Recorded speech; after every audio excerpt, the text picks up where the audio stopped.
And we're live. Okay. Just going to get some music on.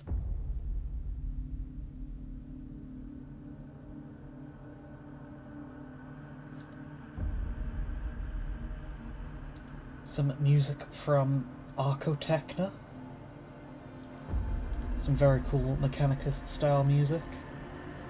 Let me see if I can put that in the description.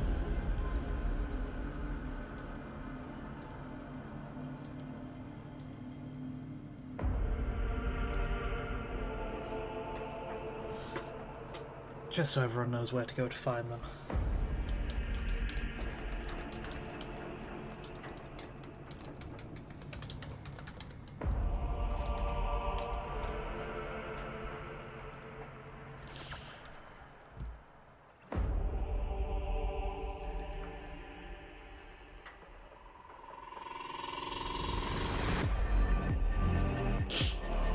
Okay then.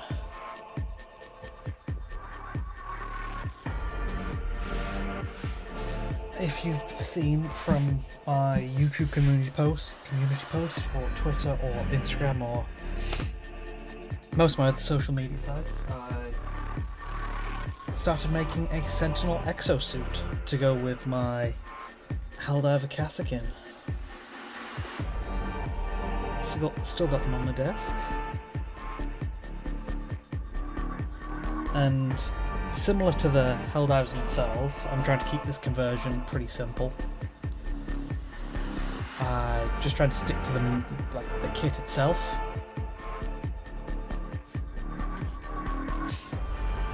So here's what I've got so far.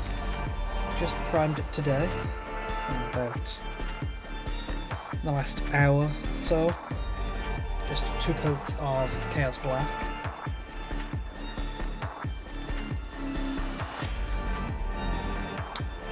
Got some parts of it magnetised and everything.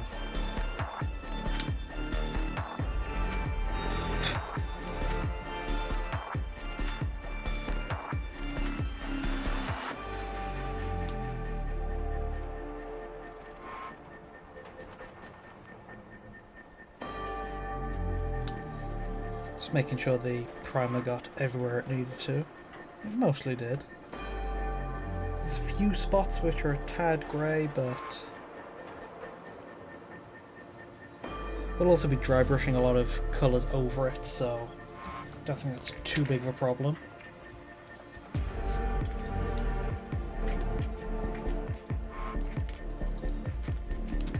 Yeah, if you haven't seen before, this is how I prime my stuff. I've got some crocodile clips on bamboo skewers to hold the pieces while I spray them with the rattle can. Ooh. The underside of that is a tad patchy. Give me just a second.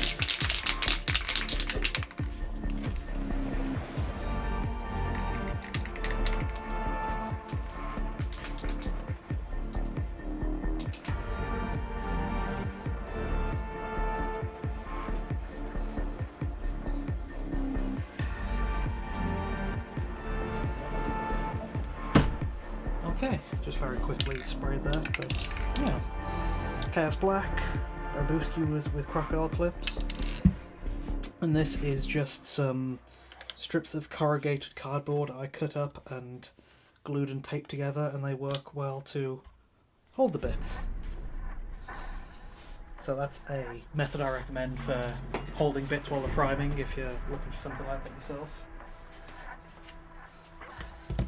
I've tried a few other methods, like just double-side taping them down to double-side taping models down to like cardboard or whatever, I don't know. There's the Games Workshop like model holders, which like most of their stuff is a tad pricey, so you can get better for cheaper, and this is what I go with. It's actually something I learned.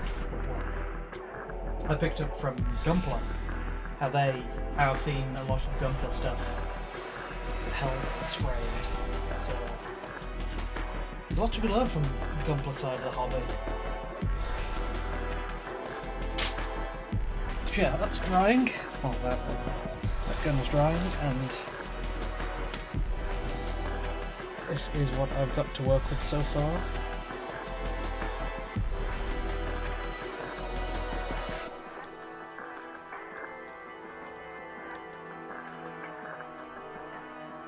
Probably just going to stick to pretty much the same method of painting that I did for my Keskin. Hi, I'm doing alright. Looking back on it, there's a few bits that I aren't primed properly. I wanted to get this bit done before stream so I don't have to keep popping back out, but just one or two bits.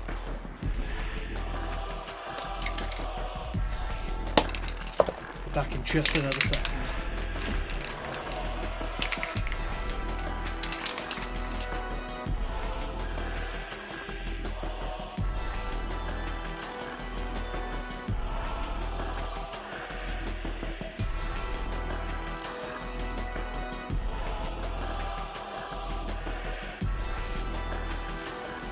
Okay, that was quickly done. And I'll just let them dry, sitting on the other side of the room. Normally I'd want these like drying in a completely different room because paint fumes and all that, but it's only one or two small bits.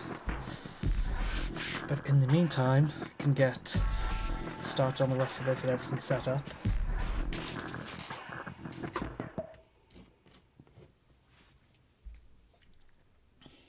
But yeah, mostly stuck to the Sentinel kit. Like you can see, this is built pretty basically. But then with the where is it? With the legs, I tried to I cut a few connection points where they normally lock in to try and make them smaller, have them more compact and bound up, just because I want to kind of de-emphasize their height. Because the normal Sentinel is, I don't know, you can see how the legs are more extended on it. And it's quite a bit leggier, but I wanted to de-emphasize the legs and emphasize the arms I added, so I kind of squatted them down a tad. And for the arms, I used the ammo crates that normally come with the Sentinels, glued them slightly above where they normally would be, just to kind of give it some shoulders spaced out a little. And then for some actual shoulders, I used some weapon bodies from, I think these are a Space Marine Storm Raven, but any box-shaped thing would do. And on top of that, I glued on the hip armor that's normally on the Sentinels as a kind of shoulder pad. Magnetized those, and then use some of the normal Sentinel weapons, which normally are attached down at the front here, but I magnetize them so they can be kind of arm pieces. This one specifically, it's the back half of the autocannon, just because it's got that circular drum barrel, and it's the front half of the multi-las, just because it looks more like a Gatling. And then for an extra weapon option, I did use the autocannons from an Iron Strider. Yeah, an Iron Strider, which, funnily enough, is the same piece I used for the actual autocannons on the autocannon Helldiver.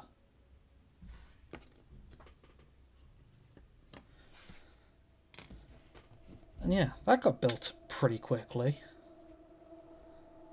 It's a nice, simple conversion. It's fun to do, it's one I recommend. I don't know, not conversion, but kit rebuilds where you can do an entire conversion from just reassembling one kit differently. They're great ways to get started. So if you're looking into getting into kit bashing and have a guard army, I do recommend trying this out.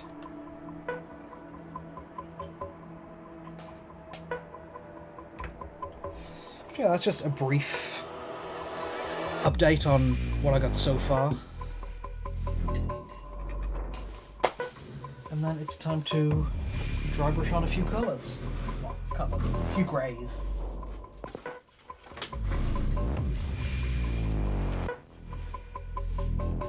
Got a good old, very high quality palette of some cardboard. Yeah, this is the same one I used for my North Star, which is the subject of my most recent full video. See all the same colours on it. It's always fun looking at a palette after you're done with a project. So you get the kind of collage of all the main colours.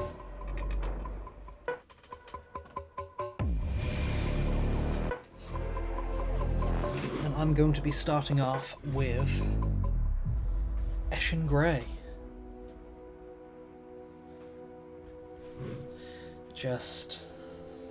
Actually, am I?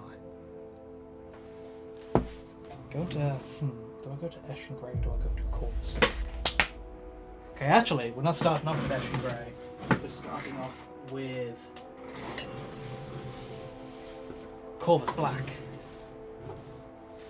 Because this is a kind of off black, a very dark grey, a slightly lighter black. And I'm going to be dry brushing this all over pretty heavily, just so the surface areas, the bits that aren't like recessed, are slightly brighter. I'm kind of doing some inverse shading because you can't shade black, so I'm just going to brighten everywhere else ever so slightly. And I think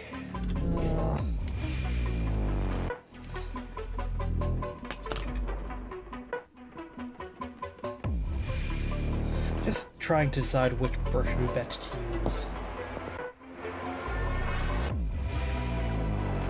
I think I'll go with the extra large Artist Opus Series D.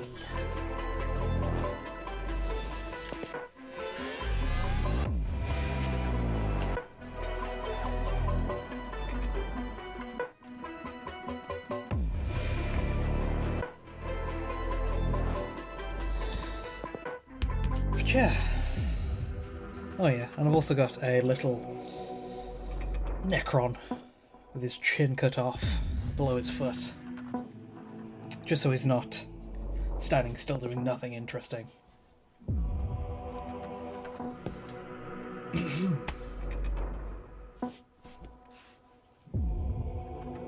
But yeah, nice chill Sunday hobby time. Getting some painting in. Oh yeah, need to actually get some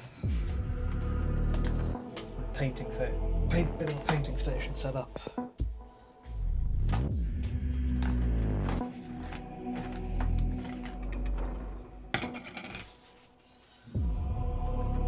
Got my not Games Workshop, got my Green Stuff World brush rinser to clean my brush.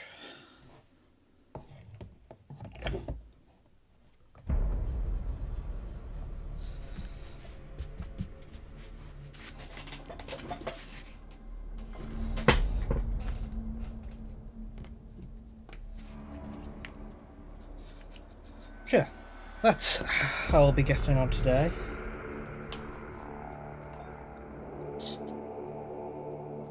Anybody else doing some hobby? It's nice chill weekend for it.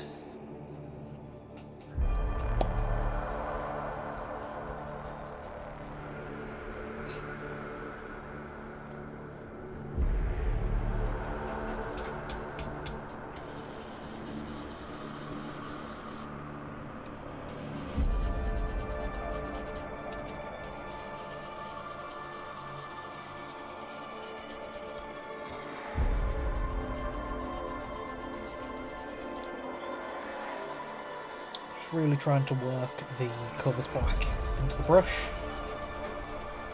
so we get a nice consistent coat of it. And again, just going all over with this.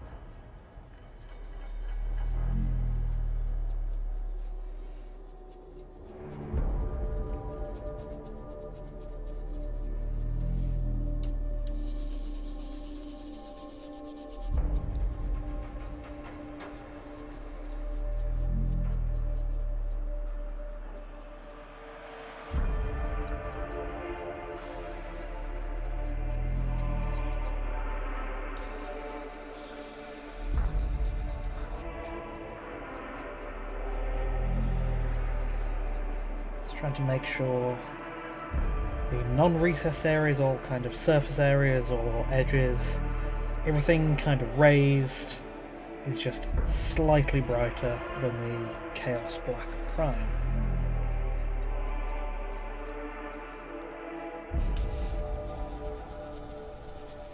And dry brushing on the main colours is always a great, easy first step. Probably said it to death in most of my videos just because it's easy and I do it for literally everything.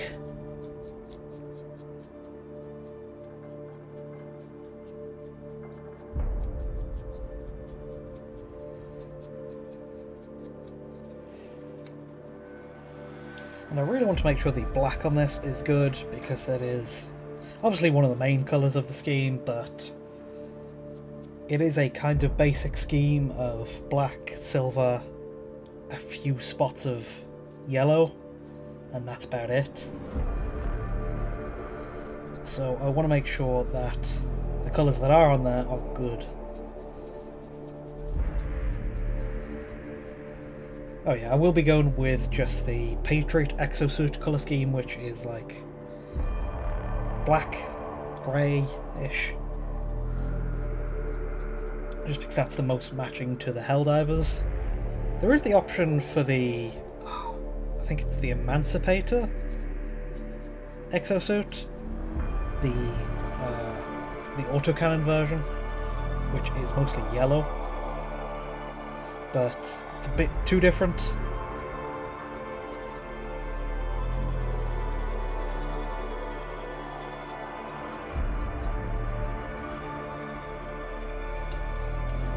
So this dry brushing is just a good way to get some, I say, depth on the black. And depth just meaning that there is some variation in colour. It is not just all the exact same black. There are bits of brighter black, there are bits of darker black.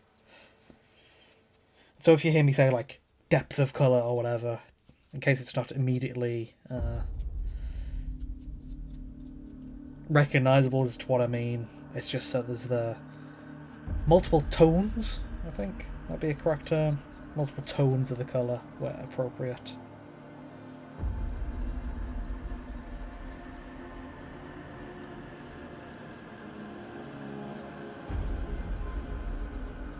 But I've been pleasantly surprised at how quickly this one's come together.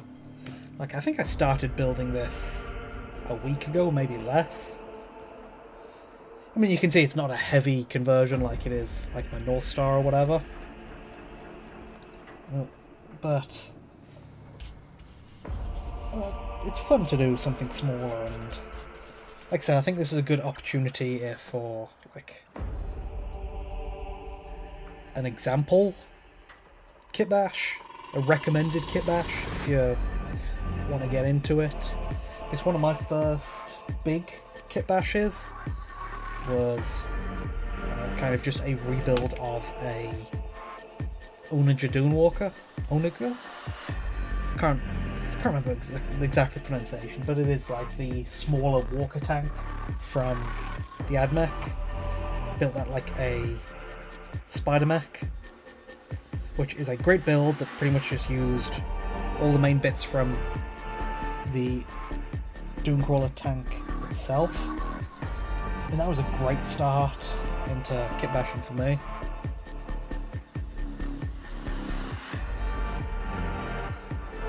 Just making sure to dry brush a fair amount on the shoulders, because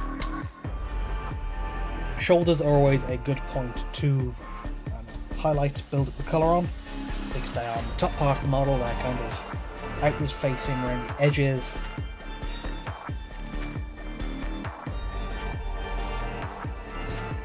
So that's something I always look to when going to highlight. It's like head, shoulders, upper chest.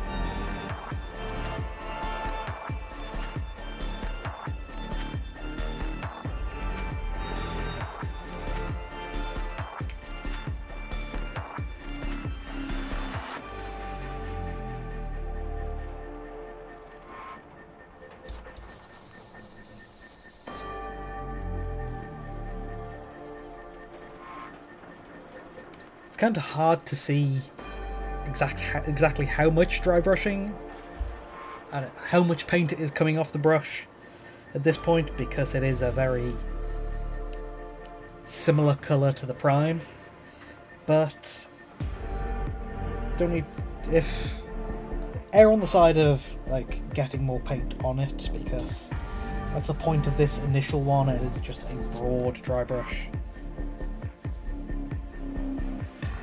So if in doubt, get a bit more paint on the brush.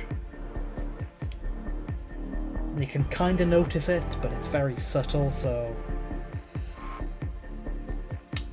might not pick up on the camera that well.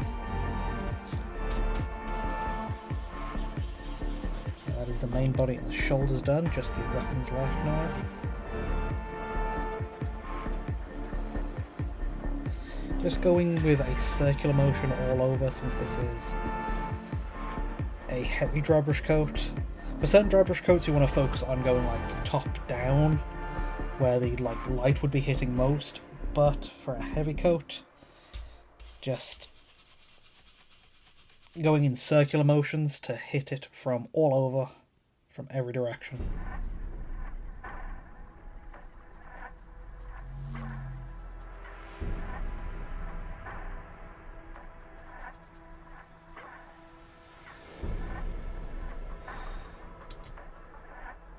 Okay, and then it's time to get the weapons I primed.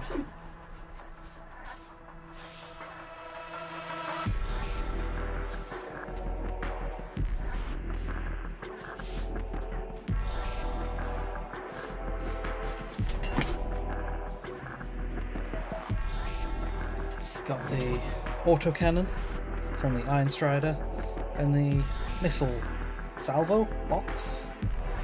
Missile holder thing.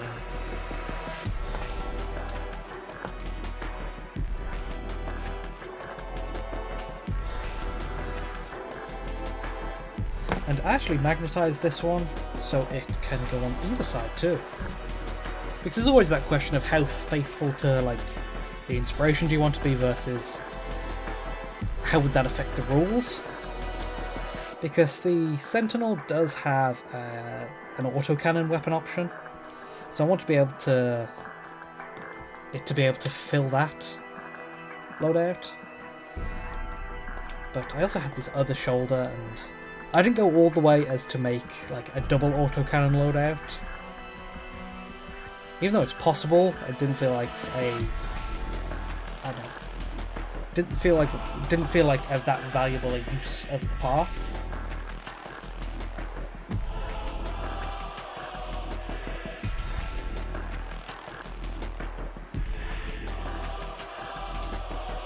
Thank you.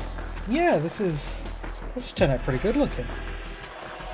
Like I said, I'm pleasantly surprised about how simple it was. Like, this is something I can recommend as just, not just if you want to do a Helldivers thing, but just as an alternate build for Sentinels. Because it's just like, not difficult to do, and looks pretty cool.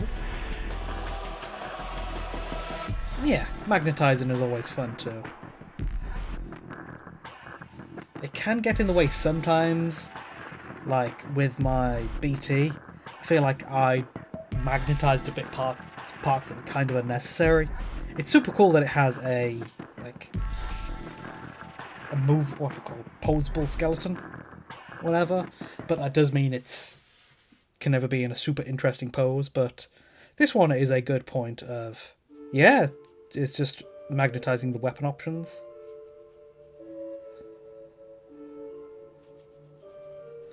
And that does make sense too, because the Sentinel comes with quite a few weapon loadouts.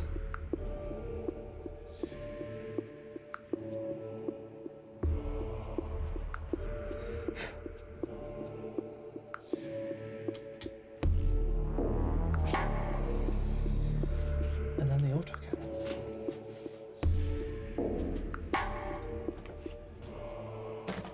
And this would actually be a pretty... It'd be very easy to do this kit without magnets too, because it is just a lot of kind of flat surfaces connecting to each other.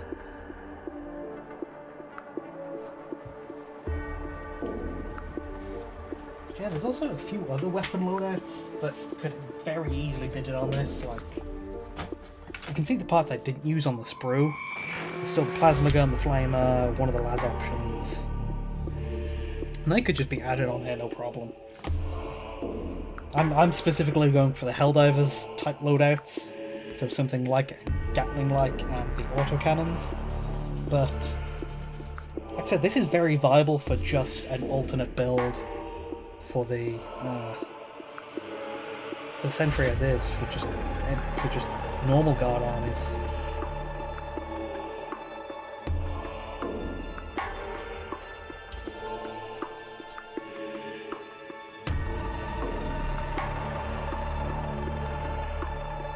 Yes, if you're enjoying the music too, be sure to check the link in the description and check out the person who made these. It's not the official Mechanics soundtrack, but you'd be surprised it's not, because it's such a good example of that style. But it's by Arco Techna, and I used some of their music in the outro to my North Star video. Yeah, be sure to go and support them too, because I'll probably be using some of their music in the future as well, just because it is such a good fit for the AdMech style.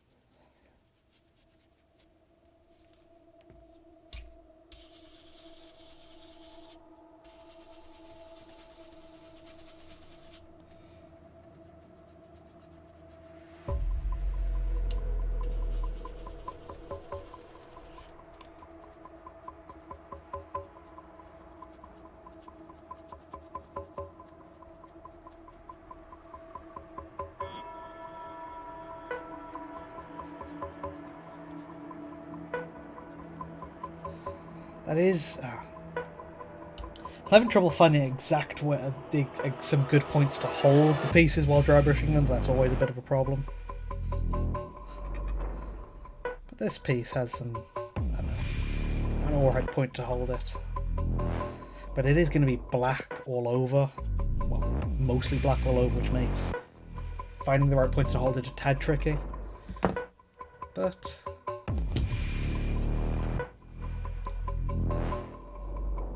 I think I've done alright. I think that should be it for the Corvus Black. And this will also be the kind of correction colour. So if I need to go and clean up any mistakes, like I overpaint or accidentally hit something with a silver, then the Corvus Black is what I'll be going and correcting with. Yeah, I could pin them. Although pinning them, I don't know, they kind of spin around the pinpoint. But normally I pin stuff to prime it, so normally I'd have them pinned, which would help, but this was a quick build and the magnetization was pretty much all I needed to do to get it up on the parts holder to prime them.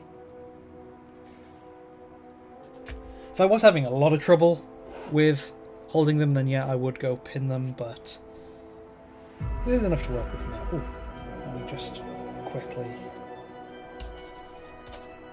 Where is it? Hit the Necron. The Automacron with a bit of shading too, before I forget. Because I don't want it to have a lot of shading on, but I do want to kind of brighten the skull when I'm doing all the big broad shading strokes, just so it's easier to paint bone lighter.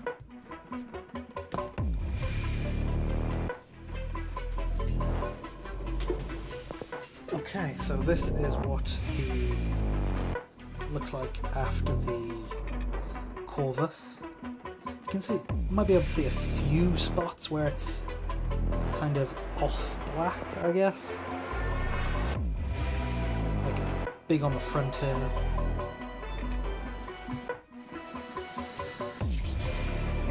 And then, after the Corvus, then we can go to the Eshin Grey. Because with my AdMech, I think I started with the Eshin, and then go to Dawnstone, and then Administratum, but that's for a nice dry brushed grey, not for a black. So I'm going to be careful not to go too bright with these colours. And I'm not sure whether to keep with the extra large brush or go down to just the large.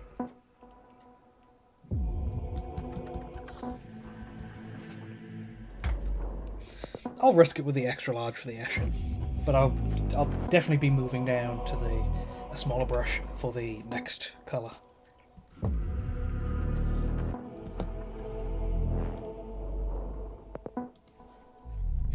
Just making sure to give it a good shake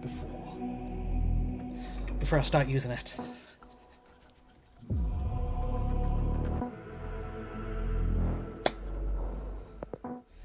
There we go, nice smooth colour. Don't need to worry too much about cleaning the brush either, since having Corvus blend into Eshin would be actually a bit of a help in getting a nice transition between the different colours I'm getting onto the model.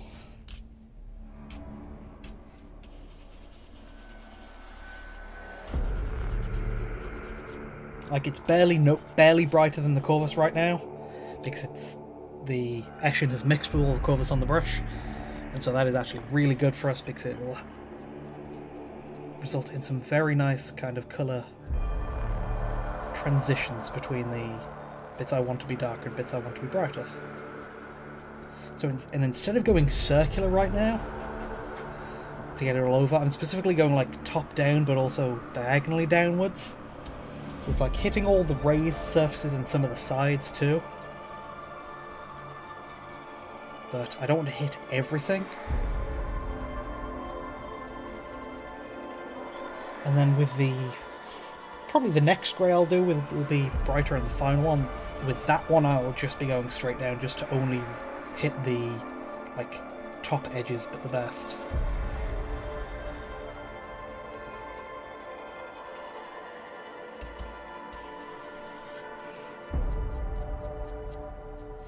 Just paying a lot of attention to kind of the face of the model, just because that's always a focus point.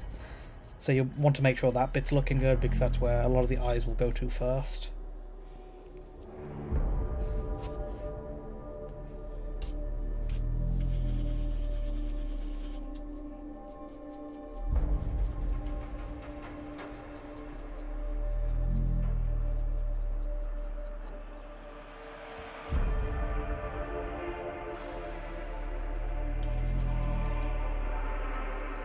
And then I can go circular wise on like very top surfaces, just because the light will be coming straight down, so you want those to be a bit brighter all over anyway. But for like horizontal, yeah, for horizontal surfaces you want the light to be coming from the top down, so you go with the top down brush strokes.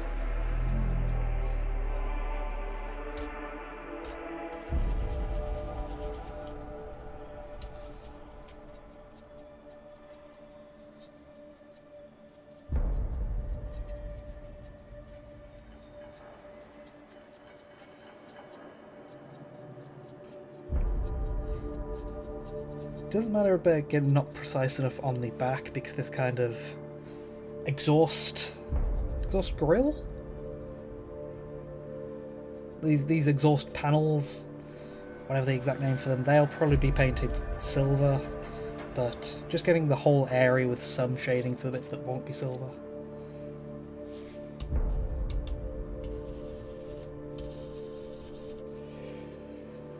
Okay, that's good, and then we can Move on to the legs.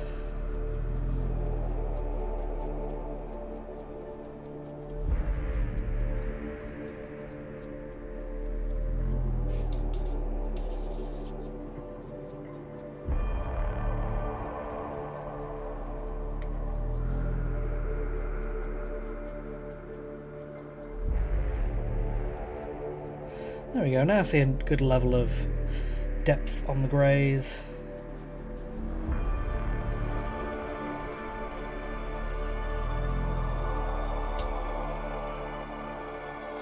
See, I would be kind of tempted to stop after this colour because, like I said, there's a good amount of depth on it, but it looks good now because there's no other brighter colours on the model. And when other colours like the grey and the silver, when the silver and the yellow will be on the model, then the different levels of blacks and greys will look less noticeable by comparison. So I always find that like going a level that's a bit too noticeable when you're just with the blacks and the greys will actually give you a better result later on. Because it looks too much now, but the other colours will kind of bring the overall look down.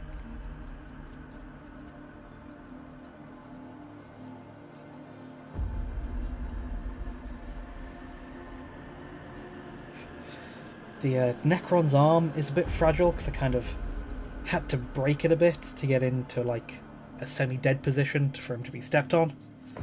But I know it works now, but I got to be careful so I don't break it while I'm kind of manhandling it for the dry brushing. And what's next? The shoulders.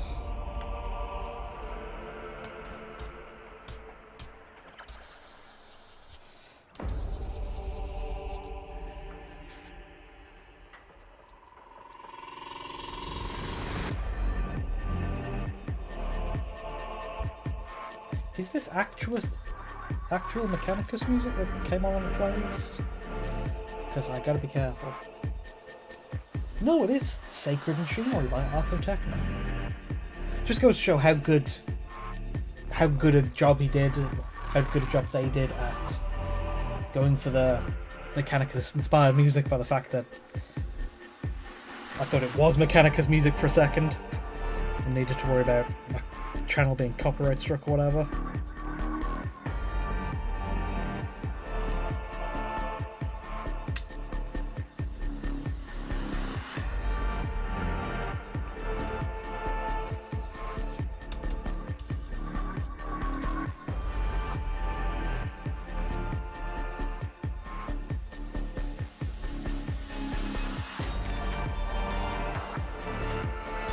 Sure, what you see me doing a lot is getting some paint from the pot and then brushing most of it off. But just so I don't like overload the brush and get the brush too wet, so then it's no longer dry brushing.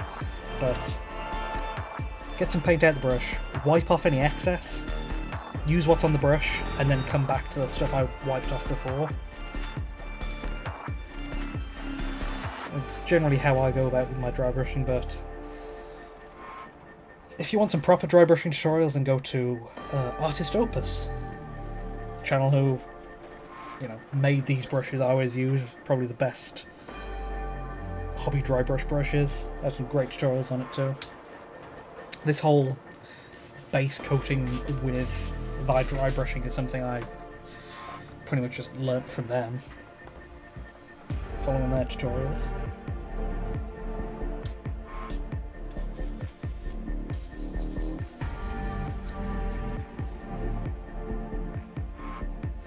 Now with the gun, I want to keep in mind where it connects below. Okay, so I don't want to have too many highlights on the weapon body, because that's right below the shoulders, so not a lot of light will be hitting it. So I want to focus on the back and then the front specifically.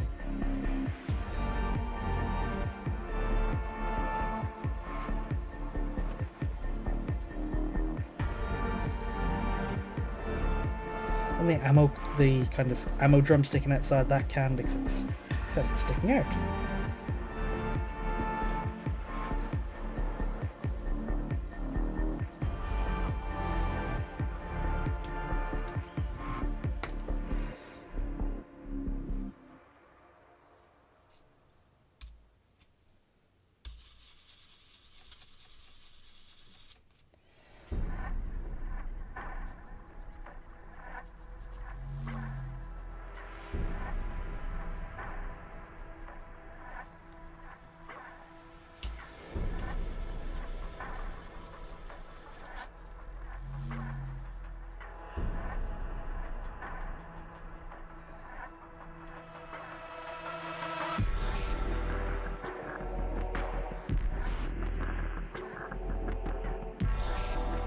Now this kind of circular cylindrical missile salvo is one of the parts that, I don't know, kind of fits the exosuit. Like, it's on the proper exosuit, it's rectangular, but I'm just kind of happy the sentinel came with a missile thing in the first place. Oh, thank you, Gladys.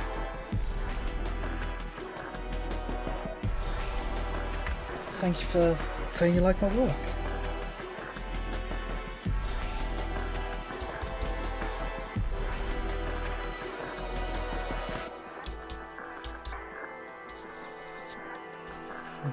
And then just the autocannon part left. Now this one's kind of tricky because I've made it to go on either side, but that means that the highlights will be a bit weird and inconsistent.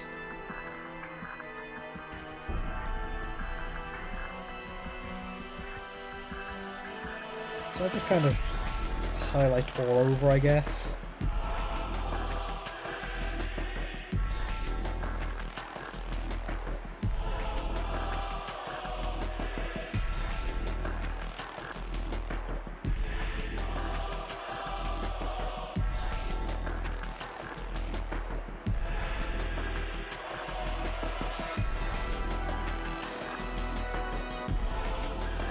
I've also been pleasantly surprised by seeing like other people like following my tutorial on making some Helldiver kill teams on their own. Like, just in the last few days, there's been like 2 different people on Instagram I saw. Let me find them to mention their name so you guys can check them out if you like.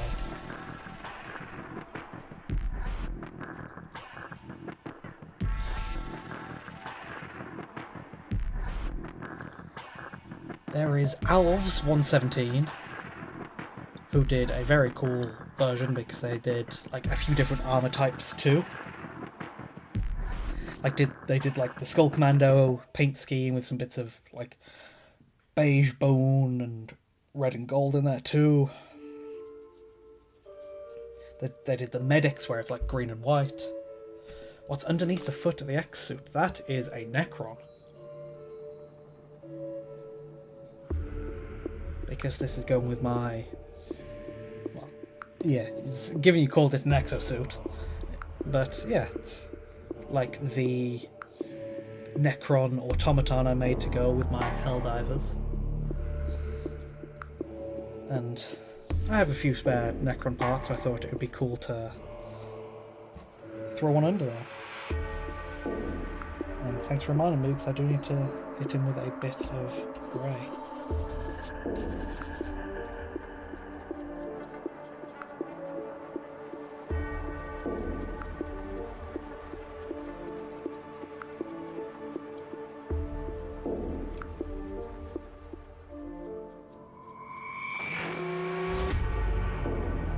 But yeah, a downed enemy makes for a cool footrest and does something slightly more interesting with the pose.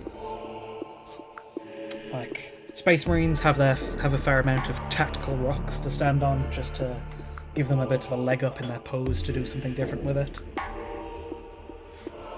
And that's what I decided to do with this guy. And then I think that was it for the Eshin. Let me just do one more kind of pass of it around the face of the model.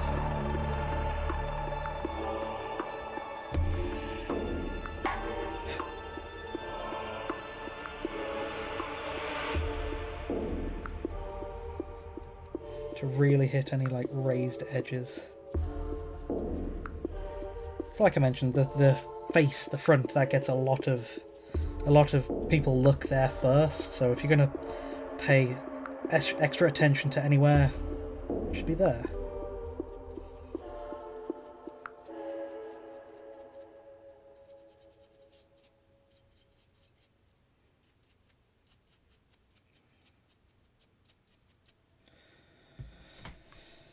Okay, let's get a good look at that on camera.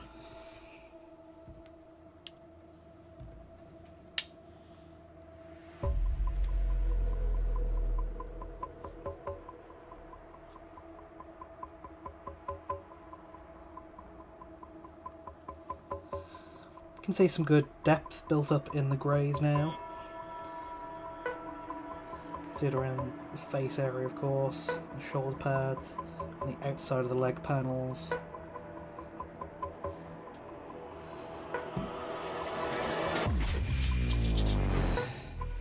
Fair amount on my fingertips too. Just wash the brush a little. Since we're probably done with that for the painting session, so I want to wash it soon so the not too much paint dries into the bristles.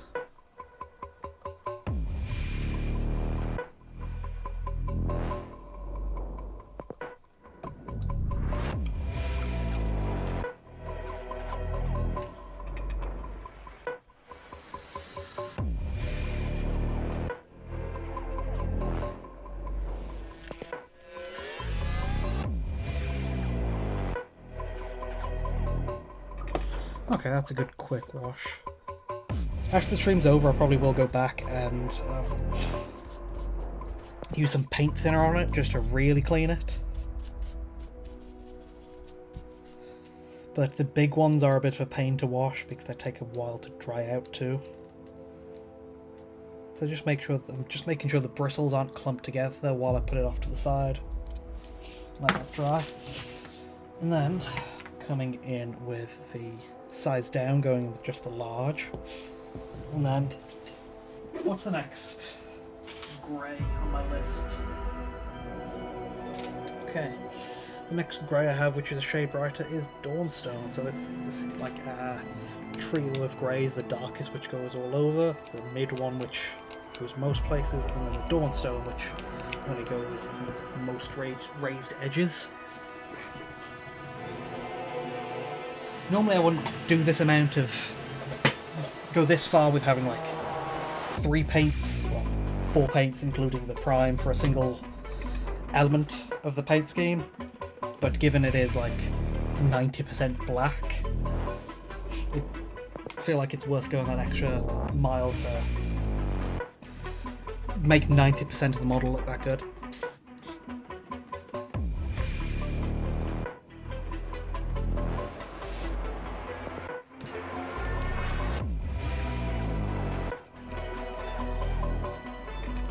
Just giving the Dawnstone a good shake.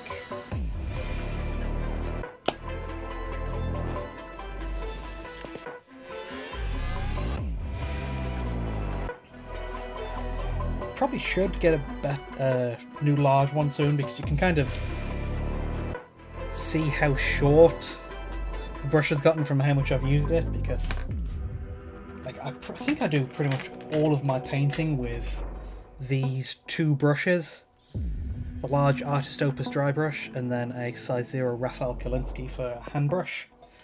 And those 2 have got me covered pretty much everything I need to. Yeah, I get a lot of use out of this one.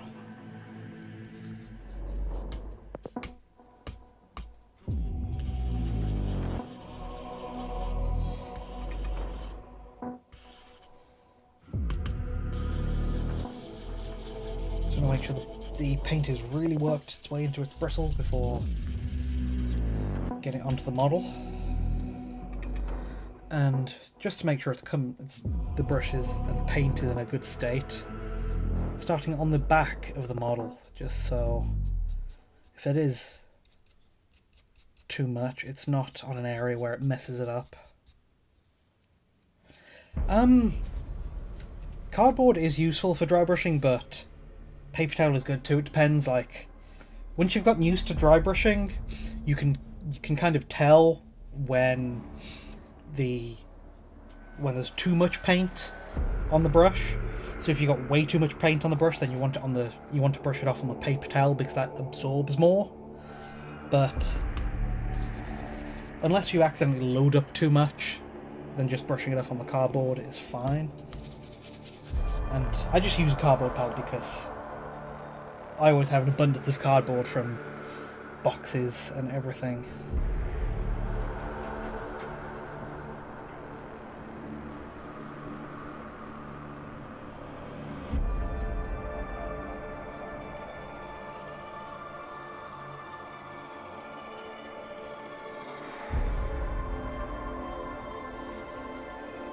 Now I'm just focusing on like the upper edges,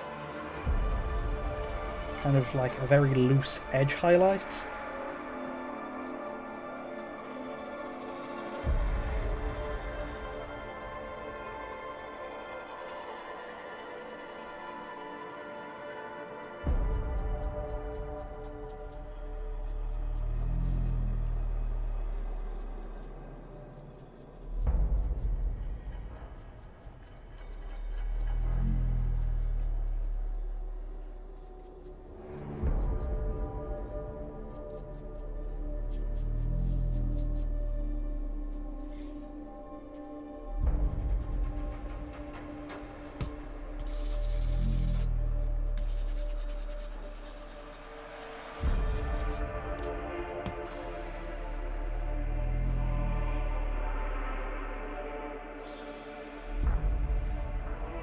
And then going even lighter once we're away from the kind of focal point and upper parts of the model.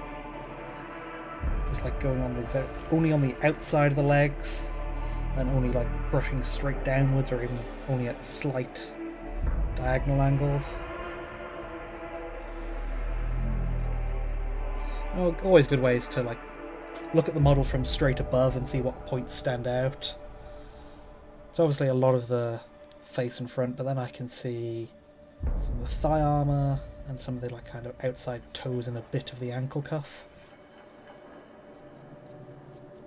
And this is just a good method I heard for finding out, looking about where should be edge highlighted too.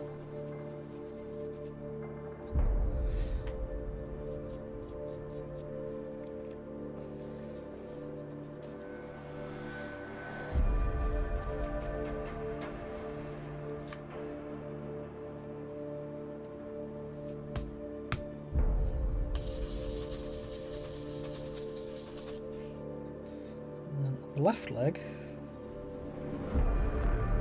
kind of similar, but a bit more focus on the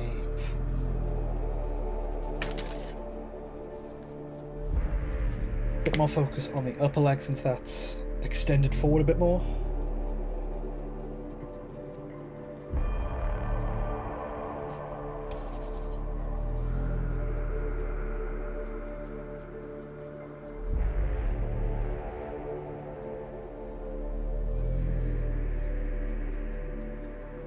And I do want to get more than necessary on the Necron skull, just because that'll make painting it a bone white a bit easier later.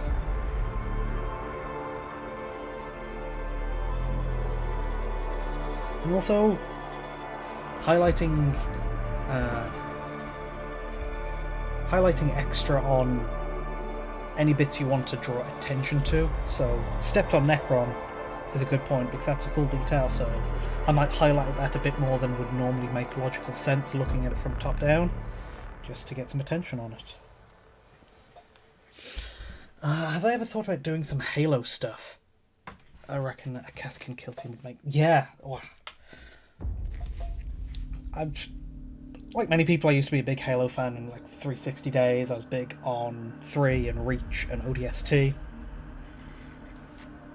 And some Kaskins would make for some real good ODSTs. The problem is that ODSTs have like very specific helmets, so I feel like I'd need that type of helmet for it to be a good build. Or then maybe you could try and play the long game and hope they release some, Elysian drop troops, just because they've got drop in the name. And I feel like that'd be a perfect go-to point, but again, it's kind of just waiting and hoping they get released. But some Kaskins would make for some good ODSTs too. Like I said, just the main point would be what, like the helmet maybe? So I might need to go looking for some like 3D printed stuff. I mean, there's probably some out there, because I remember seeing some like Space Marine Master Chief helmets and some, I think, Space Marine ODST helmets. And so they're out there, they just might need to be rescaled or whatever. But that would make for a very, very cool kill team.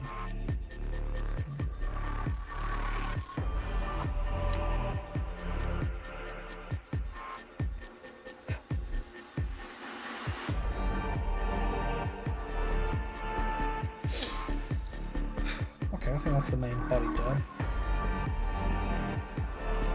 And onto these shoulders.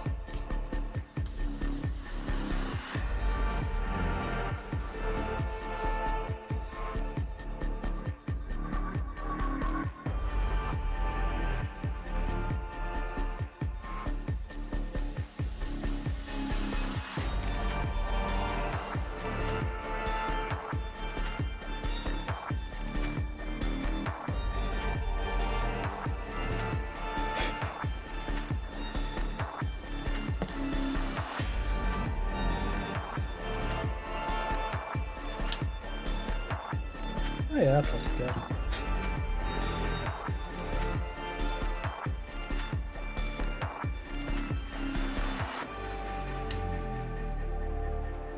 There's the gun.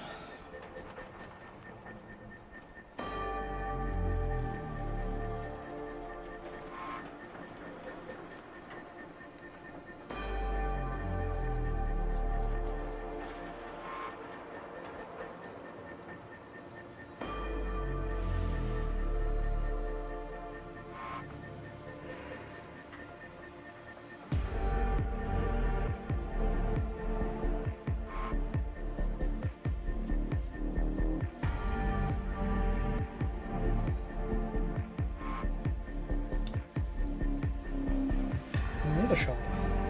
Well, you missile launch first.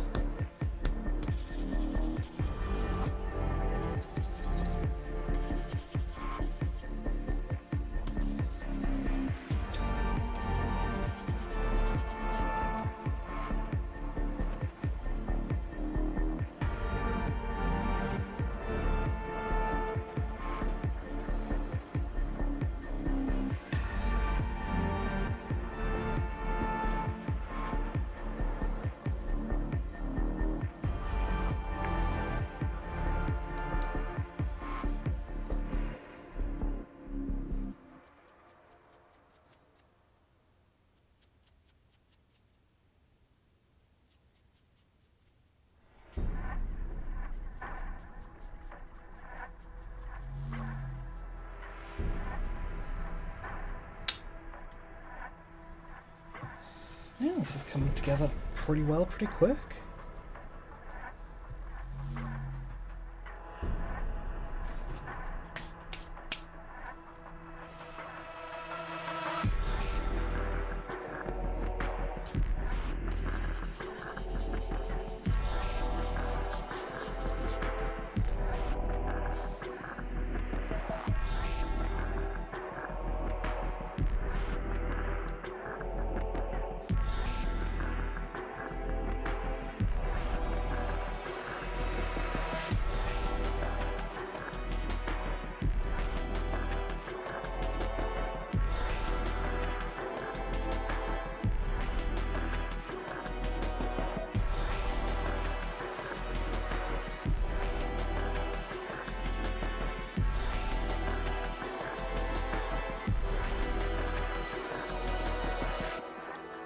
And the problem is, I don't feel like this is too much, and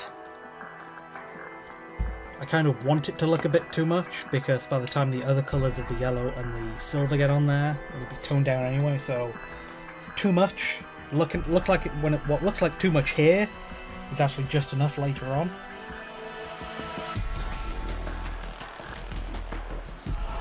But I think I'll leave it because I can always try to make up for it with edge highlighting later.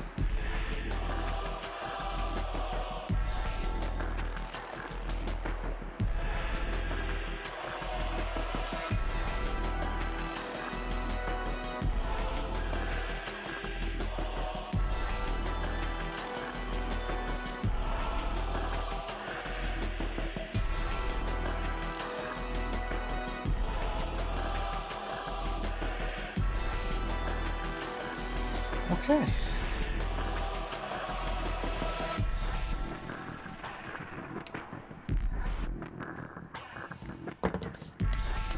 There's that.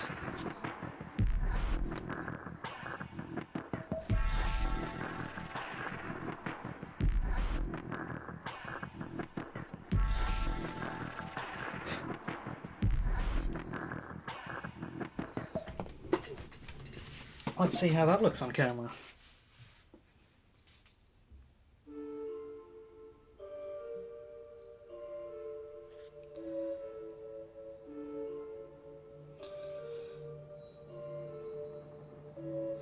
You can see a lot of definition on the upper edges specifically, and some good depth in that. There's that bit on the thigh which came out a bit too much. I think I didn't like properly brush all the paint into the brush for that bit, but kind of, I don't know, I semi-like the look, and if nothing else I can always go and clean it up with Corvus Black later. But other than that one area, I think that is the black part of this done.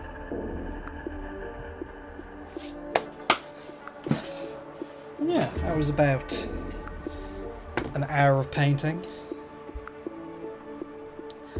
to get, I don't know, the base colour of the model in an acceptable state.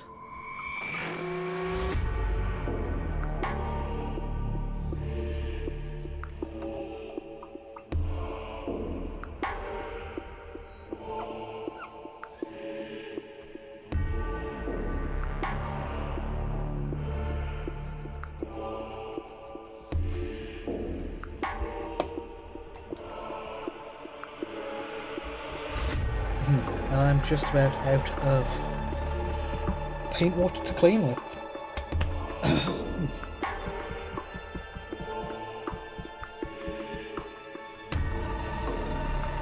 So, I think that is a good point for me to take a break and get some more paint water ready. So I will go and do that, and I will be back in a minute.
So,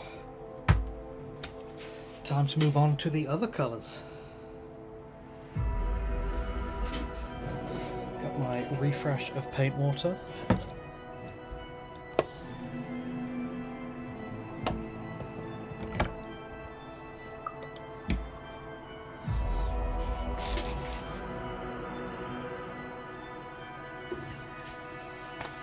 So, the next colour, the next biggest part of it will be silver.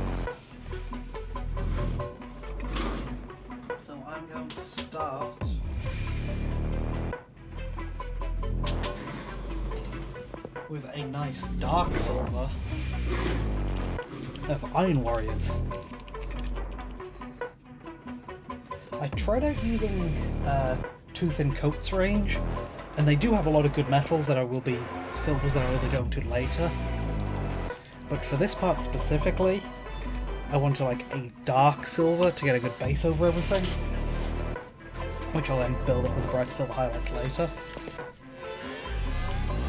But I don't have a good dark one, so I'm sticking with Citadel's Iron Warriors.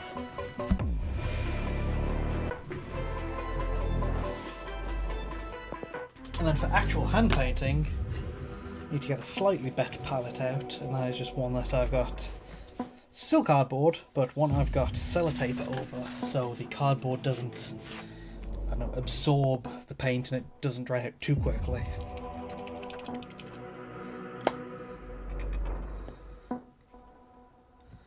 Let's see if I can't find a good reference image for the exosuit.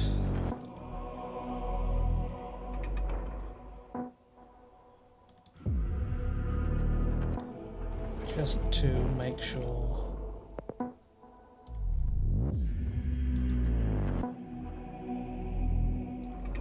Just to make sure I know exactly what bits I want to be silver.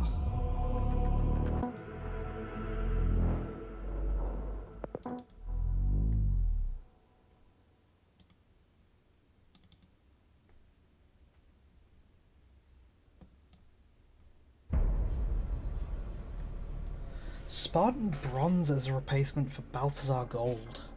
I'm not familiar with that one. But yeah, might be a bit too red. I really like Balthazar Gold because it's kind of orangey. It's like a fair amount of the exosuit has silvery parts.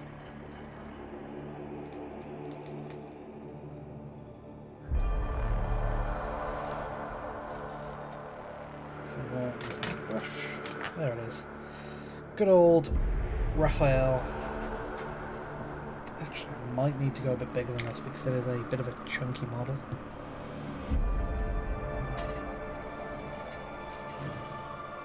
Do I have a size? Size 4?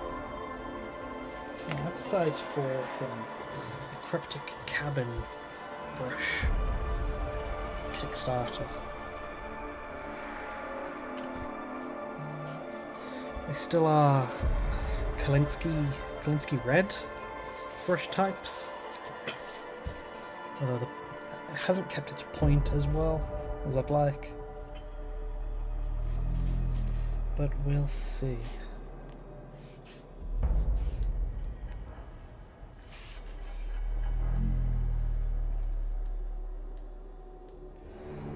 So this will just be picking out some details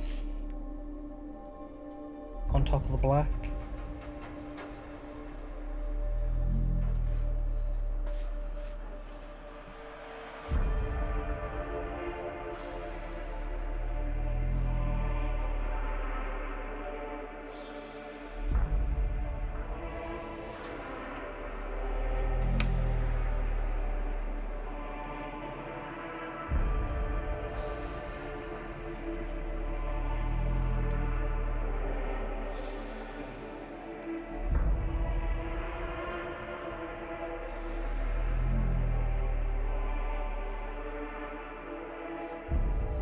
Oh yeah, that's a good colour.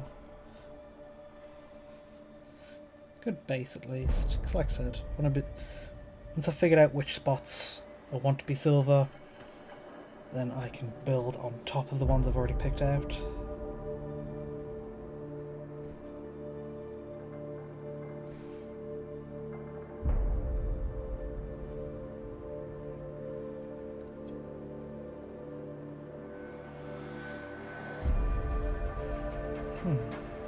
The website said it was a colour match, but yeah, websites can be sometimes they say colour match when it just means the closest equivalent in the paint line.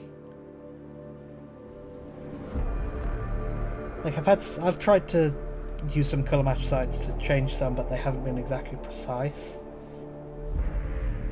Which range is the Spartan Bronze from? Is that Tooth and Coats or something else? Because I'm always trying to try stuff outside of Games Workshop's range, Citadel colour range or whatever, but there are a few paints which are just in the range which are just no, they're best, and I haven't found a good alternative to them yet. Like the case with Iron Warriors. Balthasar Gold's a very specific one. Rune Lord Brass is another very specific one.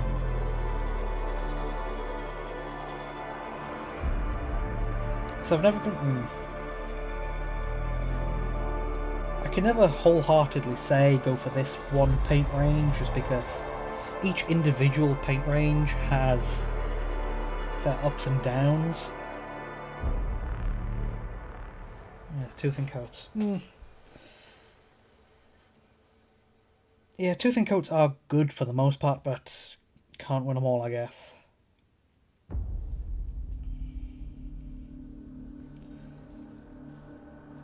But yeah, I don't think there's any one paint range which I would wholeheartedly recommend.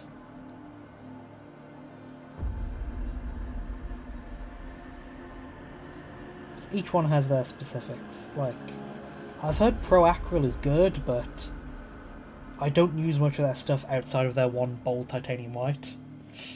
Tooth and Coats is good, but like I said, they're lacking a dark enough silver for my stuff, as well as, except with Spartan Bronze. So it's... Unfortunately, sometimes you only find these things out too late, but I just try to pick and choose the best from each range.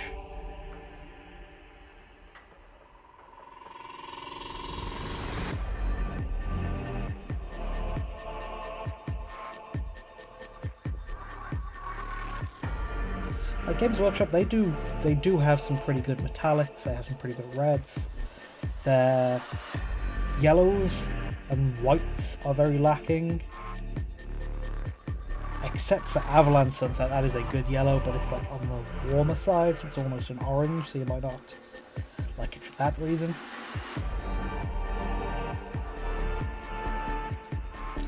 I've also had a similar problem with their Retributor armor, where it's like good on its own, but it's very strong colours. The silver's from AK Interactive Third. I haven't tried much of AK Interactive stuff yet. Is there any you recommend picking up other than the silvers? Because I feel like I've got silvers across like 3 or 4 different ranges now.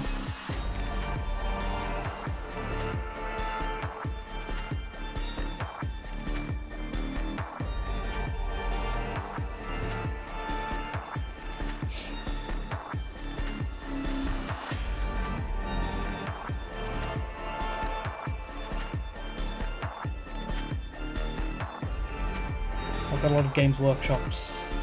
I've got the Iron Warriors for Dark Tone, I've got their Lead Belcher for a Mid Silver, I've got their Iron Hands for Bright Silver because their other Bright Silver for highlighting, their Stormhost Silver, I think it is. That one is way too thin to be useful.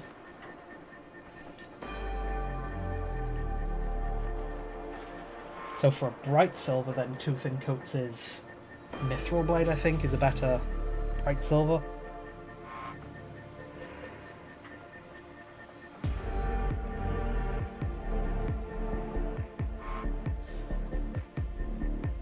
But then there's also the difference between like, oh, that's a good quality paint, like it's not too thin and it doesn't separate or whatever. But then there's like the specific colour. Like, this Iron Warriors is good,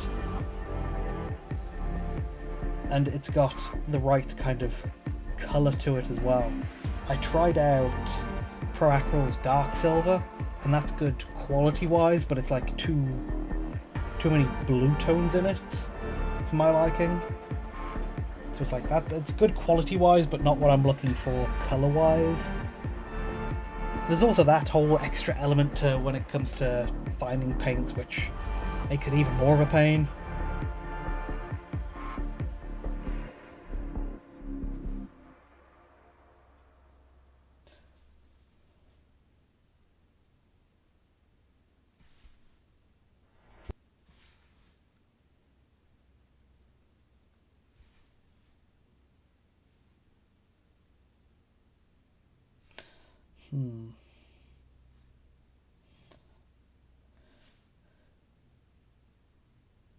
Is that the end of the playlist? The medium green from AK figures? It's close to a Castellan green. I haven't got that many green paints. So that might be a good excuse to pick up some.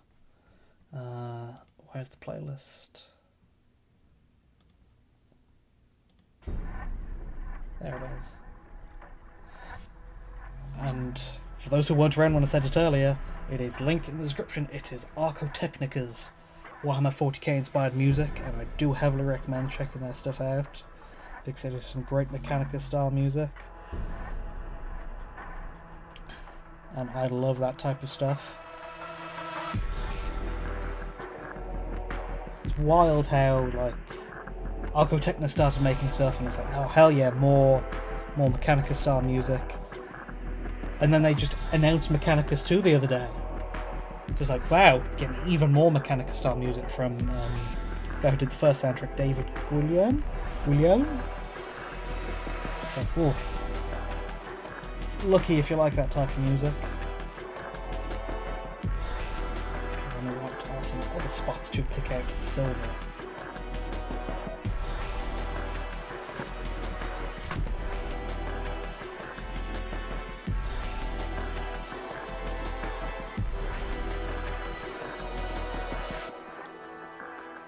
The front of the vent looks like it's a prime spot.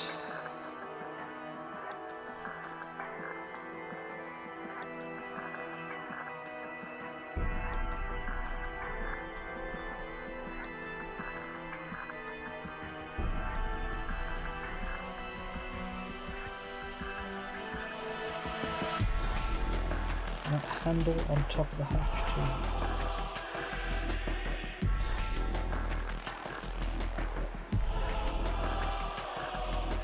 Ooh, there's like a kind of vent grill on top too.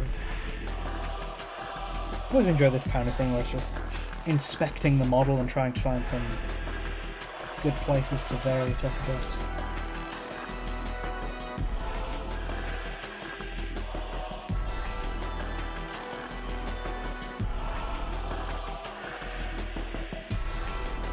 Like, I always really like the step of picking out mechanical details with Balsar Gold on my AdMech models.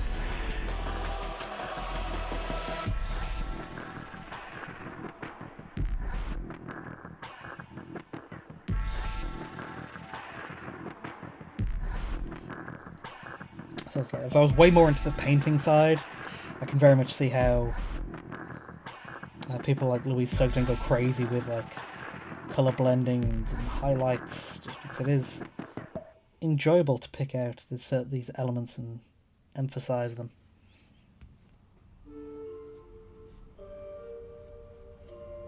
Let's see. What about these little squares on top of the shoulders?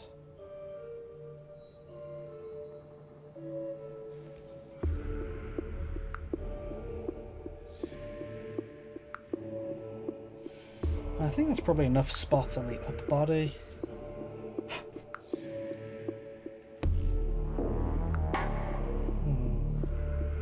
What about these, I don't know,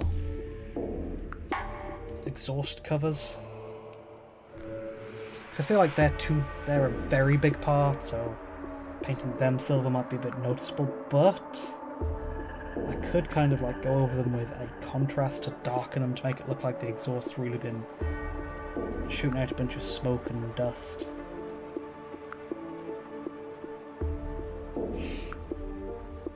Okay, I'll try it. Just talk myself into it a little. And it's the back of the model. Not going to be a lot of eyes there, so it's not the end of the world if I mess it up.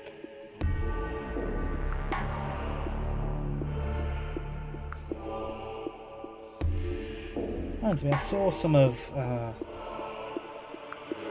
piece of Graffiti Souls art where I think it was a rhino or a razorback or some space marine transport, and there was some like soot effects, like there was built up around some of the exhaust pipes on the side, and I went, oh, that looks cool. I want to try that, so here is my opportunity to try that.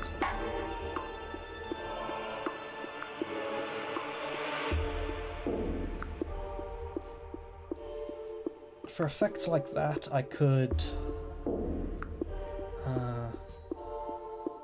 try and dry brush some greys, blacks, or I could like go heavy with a wash, or I could do a contrast.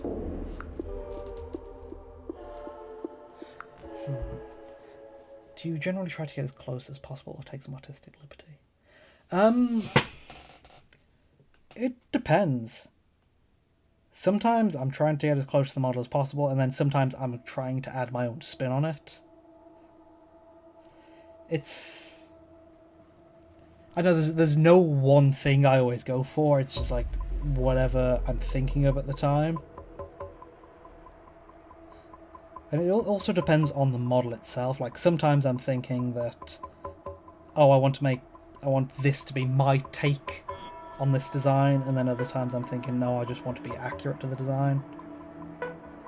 And then it also depends where it's possible on the model. Like sometimes the models will have like, oh, that has that type of armor paneling which is split up in the exact correct way to match this color scheme on the inspiration. So sometimes the model lends itself well to going more accurate, and then sometimes it doesn't, which forces you to take more artistic liberty. It's more of a kind of case by case basis. There's no one good answer, unfortunately. Oh yeah, Louise is great. She's like got a completely different style from mine, so I feel like I can't like learn that much from her, since her stuff is always so colourful and vibrant, where it's not particularly appropriate for my stuff unless I drastically change my style. But it's always great watching her stuff. I was very happy to get the chance to meet her 2 weeks ago, I think it was.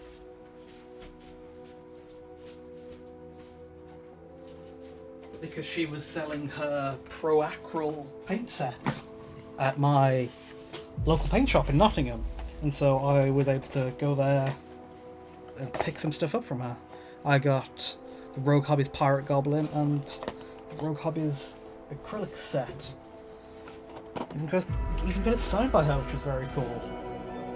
Yeah, very energetic, and she's as cool and nice in person as she is on camera, so it was a very cool experience meeting her.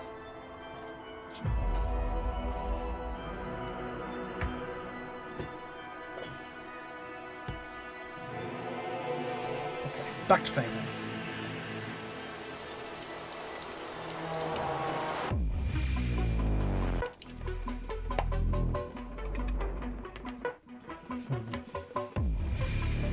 The Iron Warriors is a bit thin, a bit too liquidy, so I want to make sure it's really shaken up and well incorporated.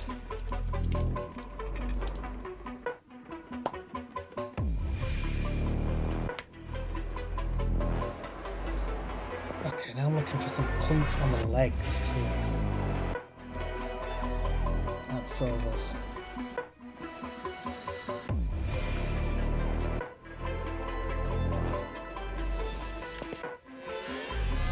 One always obvious spot is these kind of circular patterns they put on like the joint parts.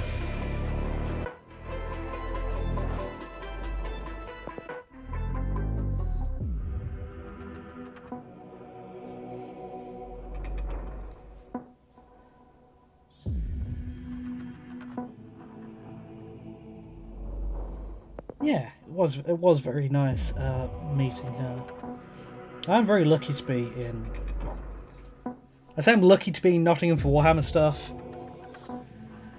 but the reason why I'm into Warhammer stuff is because I moved to Nottingham for a job years and years ago, and then it was like Warhammer World was next, very close to where I worked, so it was kind of inevitable me getting into it. But there are so many cool Warhammer people in Nottingham. I believe Louise said in an interview she had where it's Nottingham and the kind of East Midlands is the lead belt, because minis used to be made out of lead, and there are so many just like miniature people in the area. It's kind of the, I don't know, region for it. Like, I think Pete the Wargamer is Nottingham based too. Because I've seen him doing a few like meet and greets or saying he'd be at events in the area. So if I get lucky, maybe I'll be able to meet him at some point too. Because Pete the Wargamer, in case you can tell, is a big influence on my converting stuff.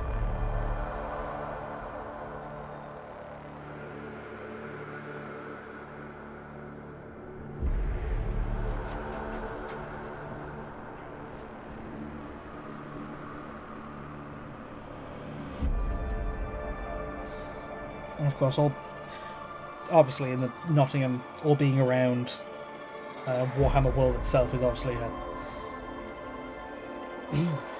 a big help.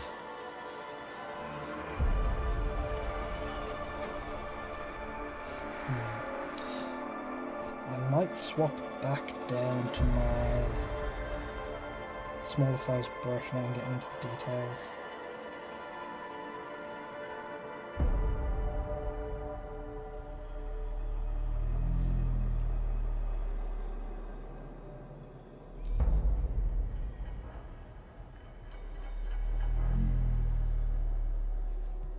Yeah, I think I will.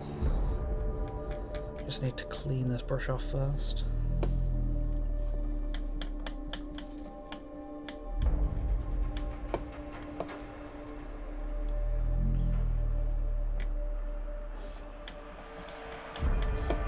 But if there was a point to meet hobby people, it's probably at the UK Games Expo.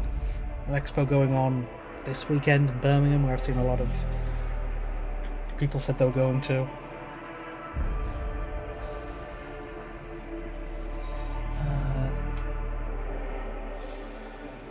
We've done one so far to make a wielded dual-wielded chain axe and the chainsaw. Yeah, I mean,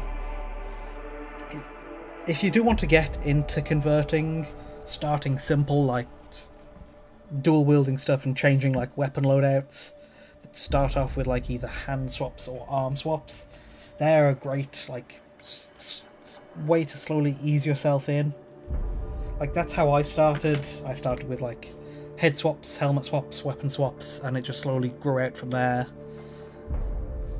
Like, oh, I prefer this loadout on this HQ, and then so I swapped the arm, and then, well, actually I prefer this gun, so I like chopped the hand or chopped like the gun handle off and swapped it there, and then, well, I thought, oh no, that artwork has this element, so I like cut a weapon sight off this thing and then glued it onto this extra one, and it slowly built up from there, doing more and more changes until I got to where I am now. So starting slowly like that is a good way to do it.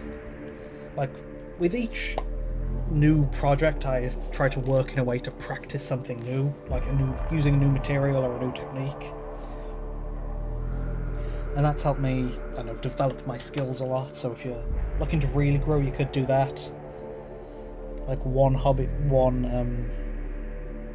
project of mine was, okay, for this project I'm gonna learn how to use plastic art simply on a few things, and then the next project was, oh, now I'm gonna make some details out of plastic art to add on stuff. Another one was, I'm gonna practice how to use green stuff wire with this, and then that just slowly builds your way up and up.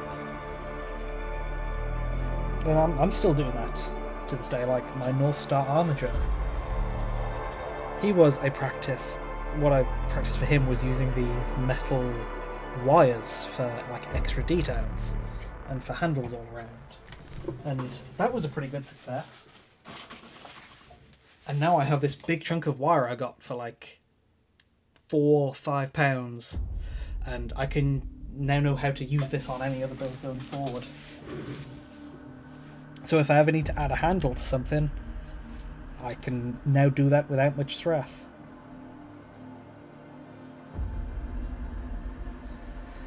So if you want to try conversions, just slowly work your way up.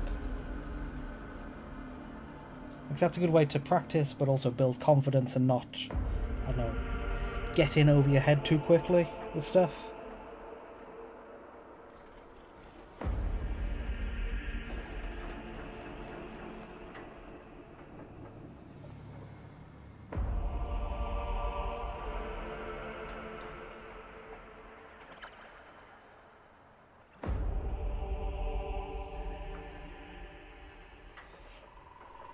But also just something else which just helps with converting in general is just always having a lot of bits to build with.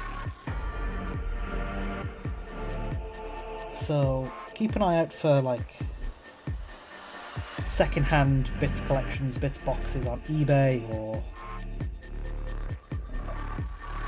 any friends you have who don't use their optional parts. See if you can grab it off them. Just because the more bits you have to convert with, the easier converting is.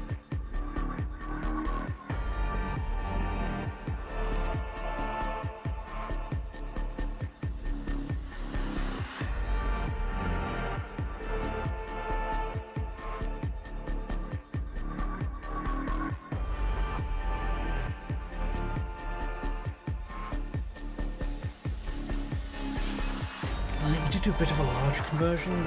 Made a world eater lord ride on a dog. He's got chains around his wrists. Yeah, that's cool. That's another bit where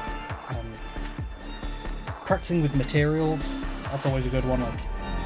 Like, chains are a good one because I don't know, they're very good for world eaters and chaos stuff in general. Just because they're kind of rough and they're great for covering up like mistakes or whatever.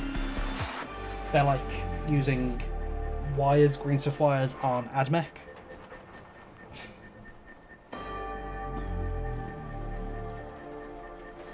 Because I got to practice with them because Black Templars obviously use a lot of wires, and they were a great help early on when I was doing like weapon swaps, because it allowed me to be not as neat with like where I'd swap the weapons with the hands, just because hey, you just chain the weapons up anyway. So just wrap chains around mistakes.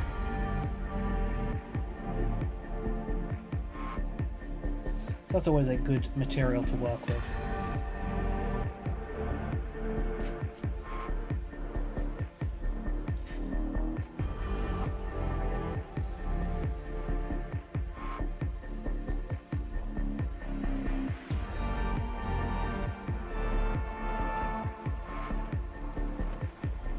And then I can do a few details on the feet.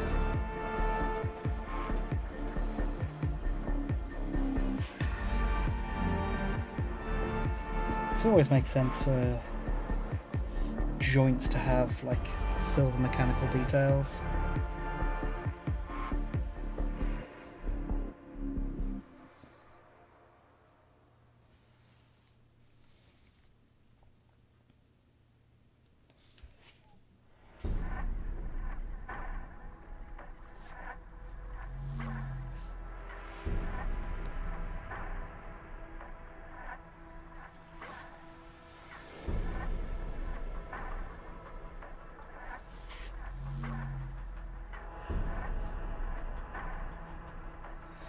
Okay, that's 1 foot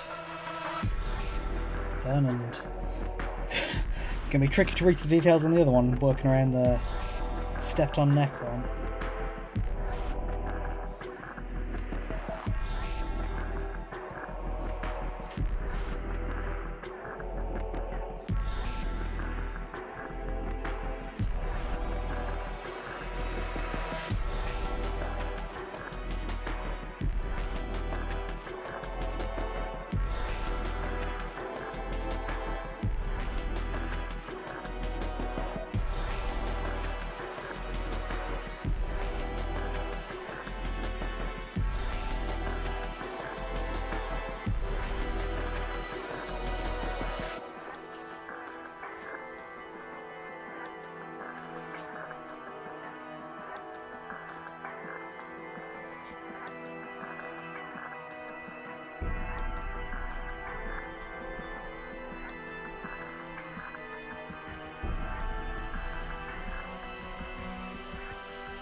Okay, that's a good few amount of details picked out. Time to the weapons. Let's see.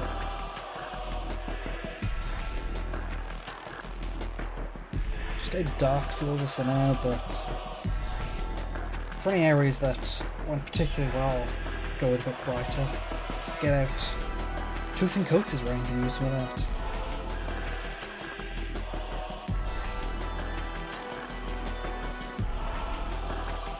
Now, where are the weapons? There's a few obvious spots on his shoulders. Yeah, if you're looking for conversions, just like good things to practice conversions with, this type of build I'm doing now is a great one because it is a relatively small kit. It's a way to practice conversions that you don't need to buy many kits for. Because this is a conversion which it achieves a good level of difference from the base model, and you have everything you need for it within the one kit. Like early on in my converting, I did this AdMech Dooncrawler, and it's pretty much the base kit, just the front bit is like taken off and attached backwards. But it was a good practice in like just learning how to build stuff differently, I guess. So that's always a good thing if you want to practice converting, see what like, one kit conversions you can do.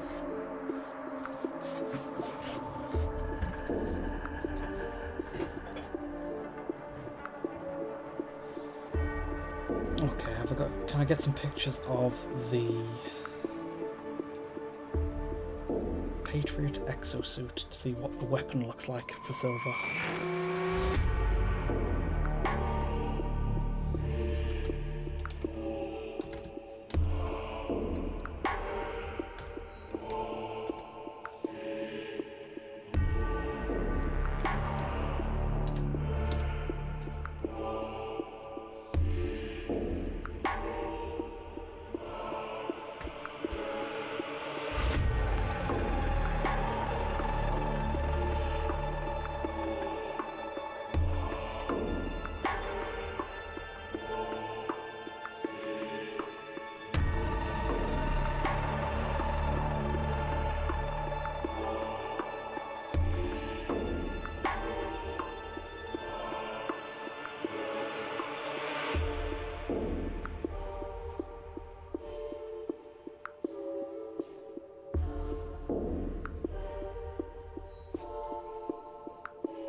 Because all while building, I was noticing spots of, oh, this would be a cool detail to paint in a different colour. And so I'm just trying to remember exactly where I was thinking of for those. And I'm actually getting around to painting those details now.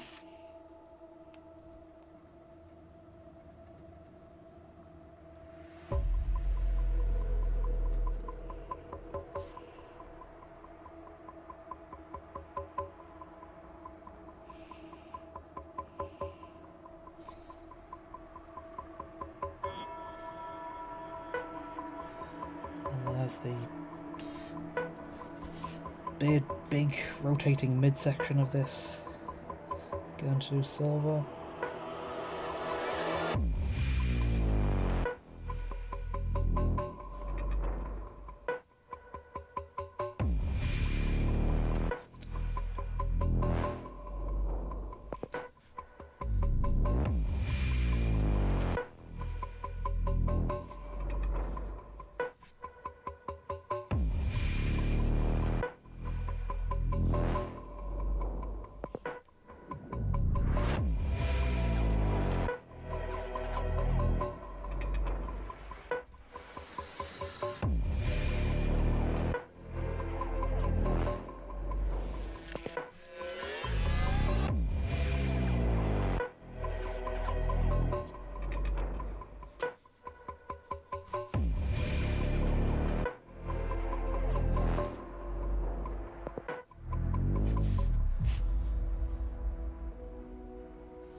And then there's also, after this silver, there's a few points of yellow I want to add. There's not many on the mech itself.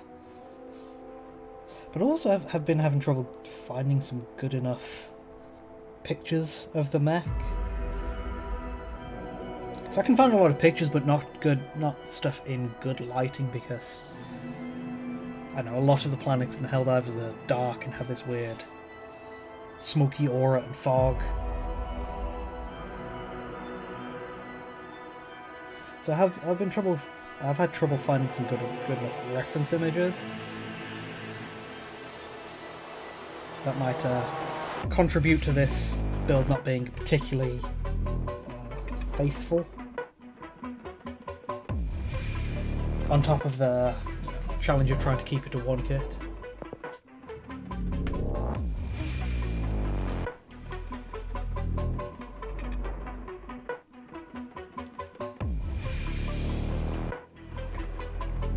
Okay, on the other side now.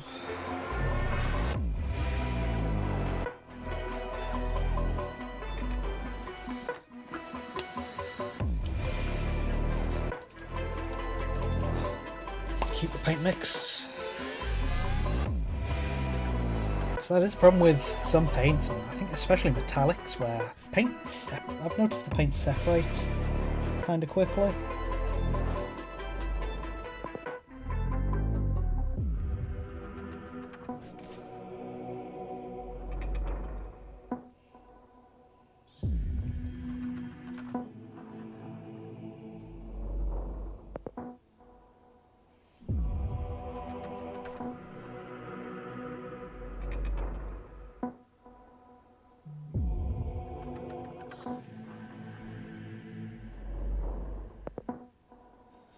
Yeah, there's a few points I want to add yellow, like I think, well, on some images of the exosuit I've noticed kind of like hazard stripes by the knees, and that's something I want to try and recreate.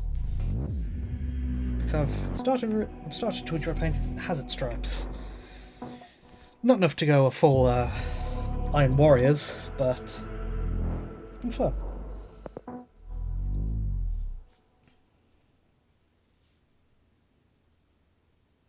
I feel like I got kind of free reign to go crazy. Well, not go crazy, but do this part quite a bit differently, since it's already quite different from the main rocket launcher.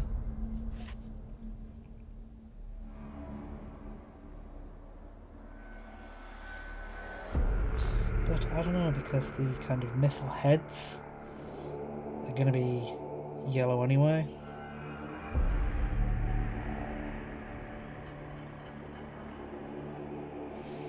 I'll just do these details. So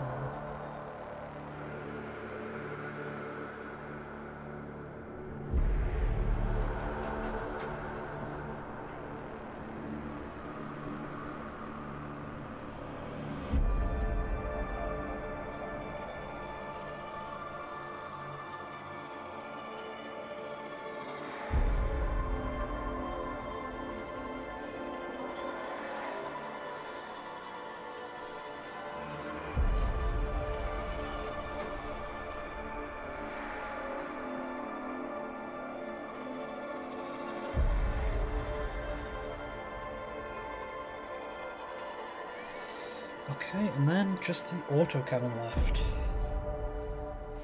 Let's see, how did I paint the autocannon on the Helldiver?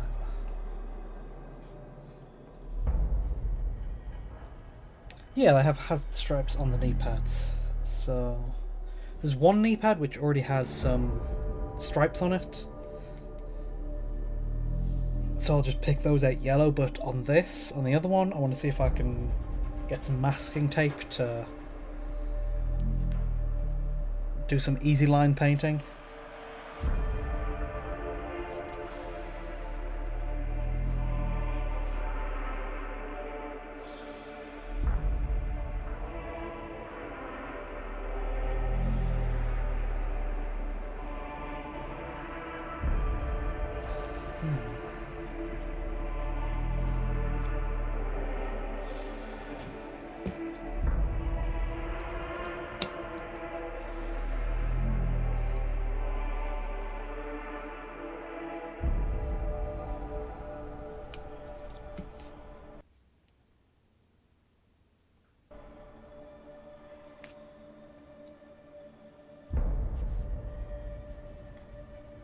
think one of my earphones died for a second there.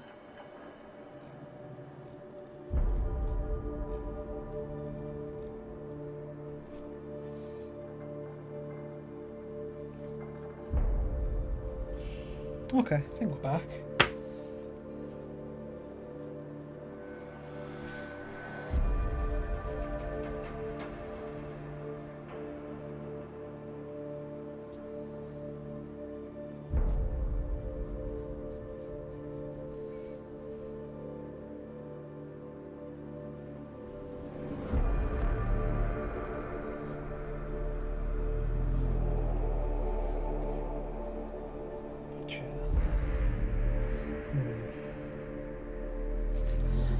Let's look up the Helldivers 2. What's it called? Is it the Emancipator? Oh, I just got that wrong.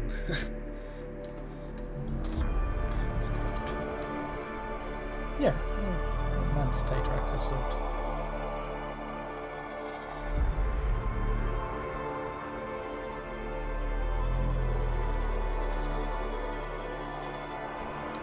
Okay, the autocannons on that are a fair amount silver, so I'm fine with painting the barrels on those silver.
Oh, that's some good music.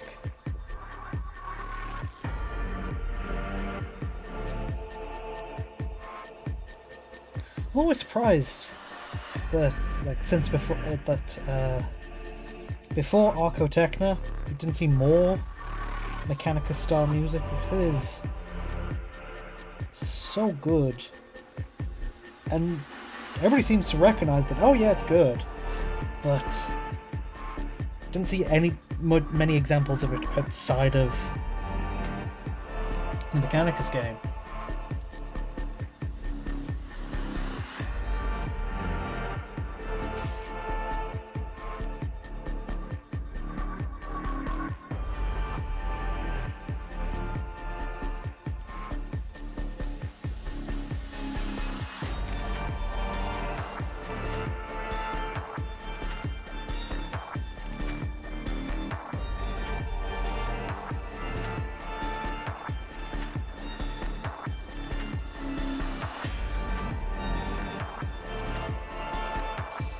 So I was very happy to discover Archotechna. I'm very happy to even be able to message them and ask them for permission to use their stuff in my videos.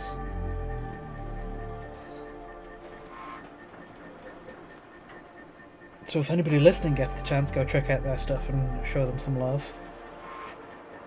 Okay.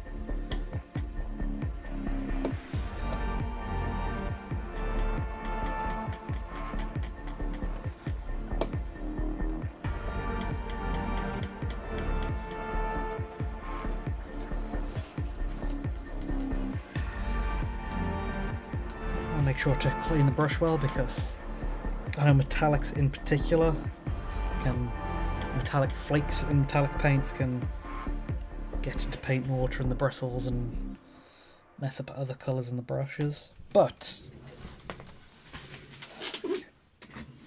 next kind of painting checkpoint.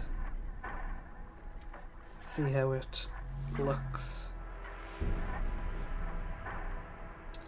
Now the silvers are on too. Well, first silver. Probably going to build that up quite a bit with different metals to highlight.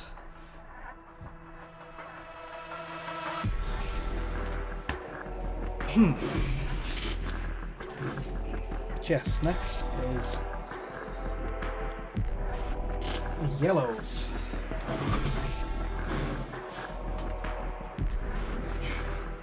I don't paint yellow much, but my go-to for painting yellow is good old Avalanche Sunset.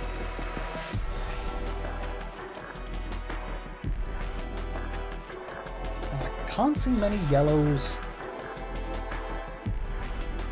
on the Helldiver's exosuit aside from hazard stripes at the knees and missile heads.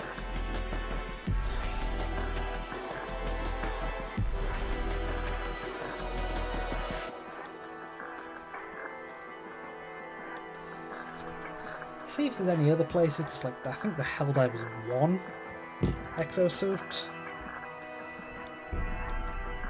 has it like, I don't know, kind of as an edge highlight in a few places. So I'll see if there's anywhere else I can like add it to the model.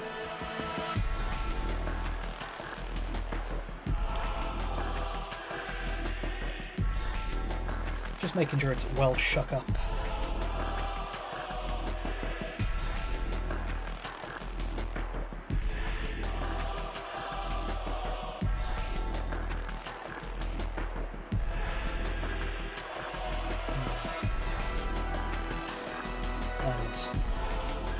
Here as well, I was going to be using, we'll be using for the hazard stripe kind of guidance markers, but I will need to like cut it down, because it is way too big as it is.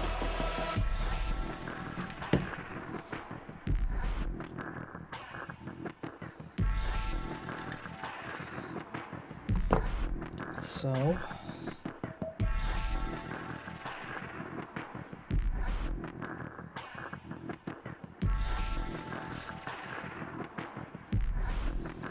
let's move my palette out of the way for a second.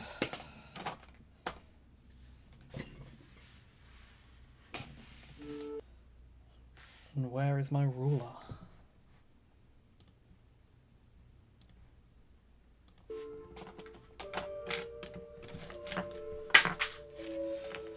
There it is. There's my mechanical pencil. There it is. So this is 1 centimeter. Let me get my cutting board. Cutting mat.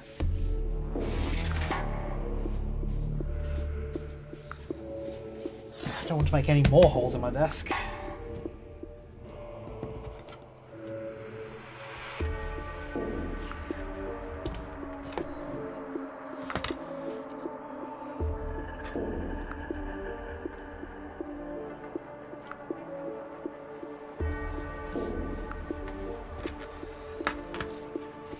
So it is currently 1 centimeter.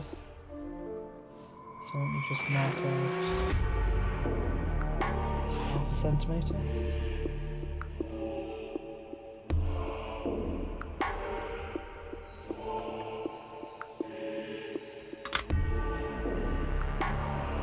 And then 1/4 centimeter.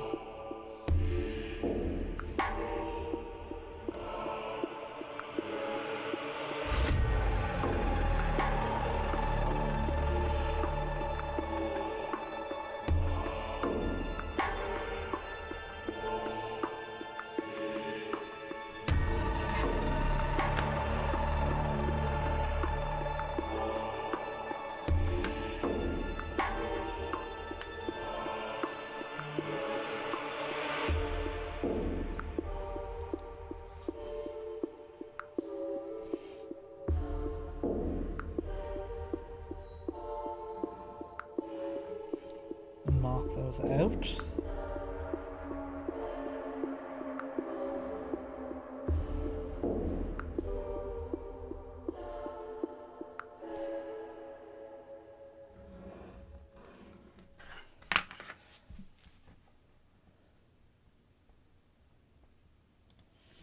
And then cut those out.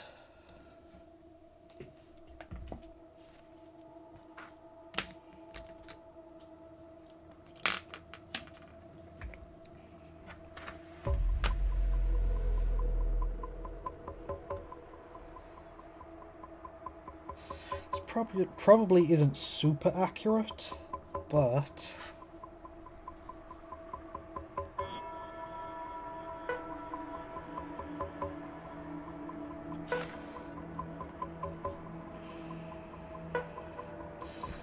doesn't need to be that. Doesn't need to be super accurate, because I can go and make slight corrections to the lines once I've painted them on.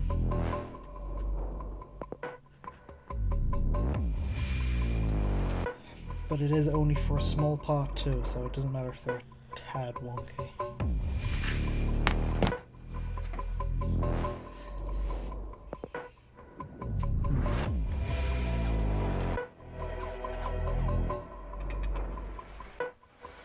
There, going inwards. There's a big old stripe in the middle, so.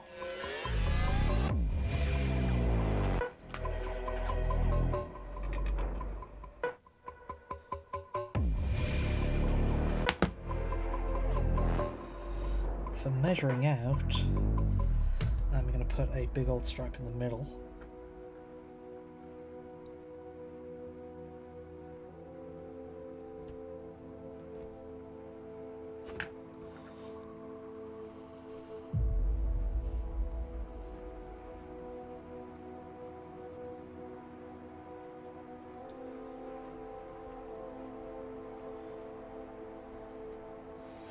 Tell you what, even that might be... I don't know, there's 3 yellow stripes on the example, and that's something that's recreatable. I was thinking those are currently 2.5 centimeter in width. That might be a bit much.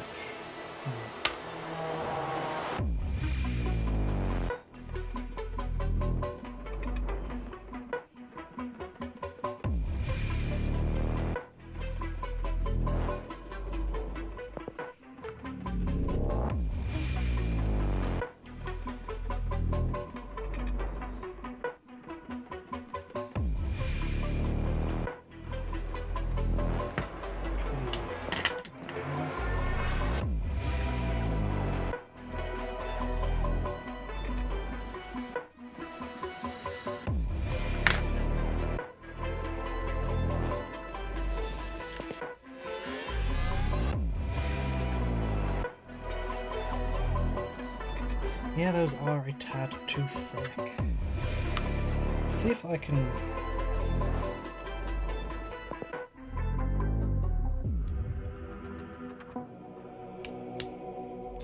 see if I can cut even thinner strips.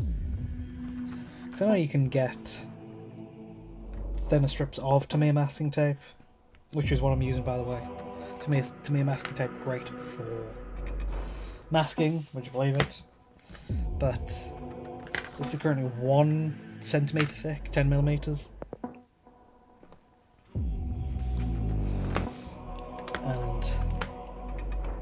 I don't know, it's... tell you what, I think, whatever that, what is that, a 1/10 of an inch? A 1/12 of an inch? I don't know how inch subdivisions work, but it's marked on my ruler, and that seems to be the kind of width I want to go for.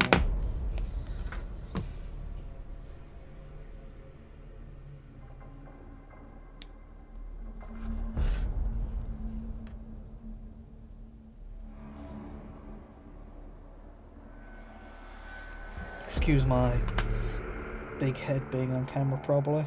Just need to try and accurately measure it.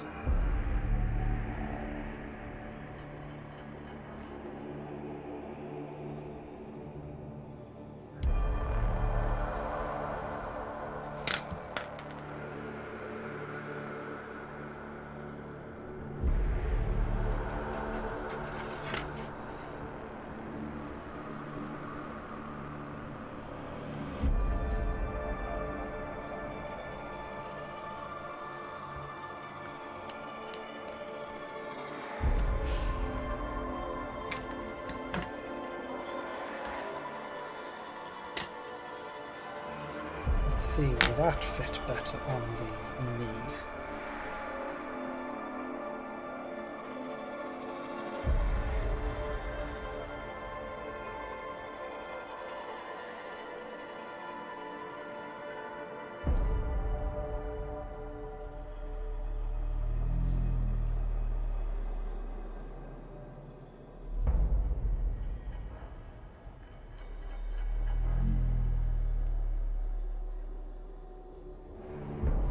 Yes, it will.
Just the very precise work of lining it up.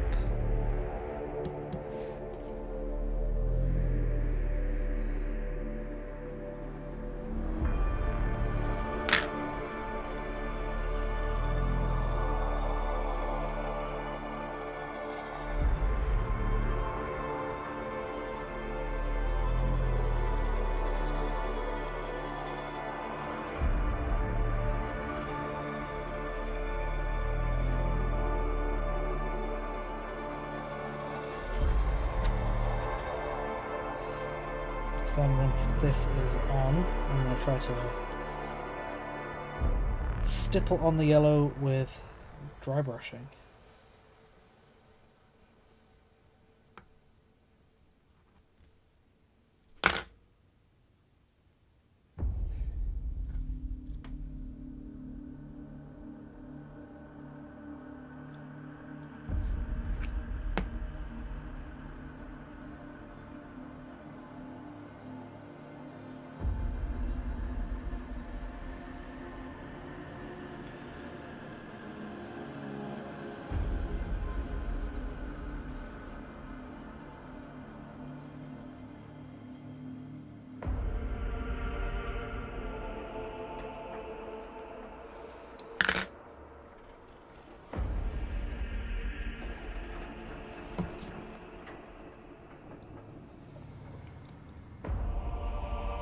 cut any excess off just to make sure I can wrap around the side of it properly.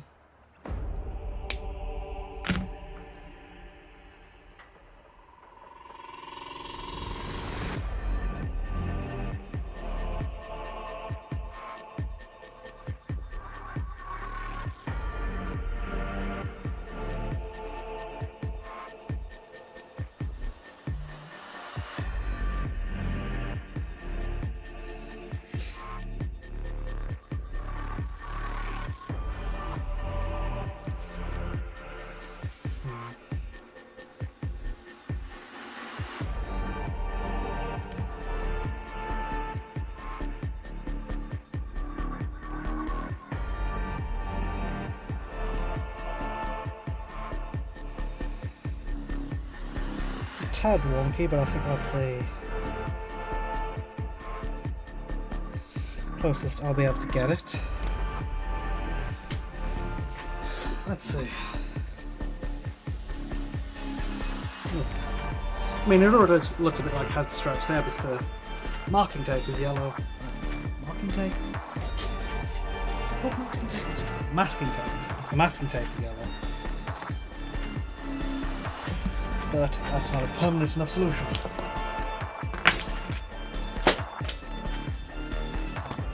So I'll get my medium Artistopus dry brush. Get some of the Avalanche Sunset.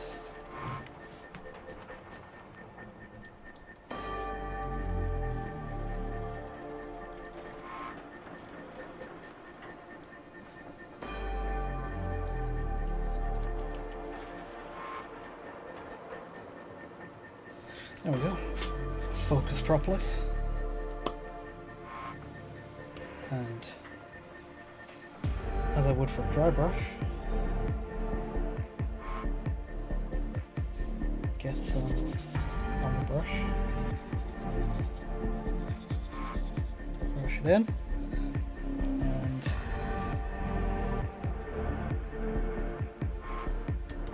stipple it on.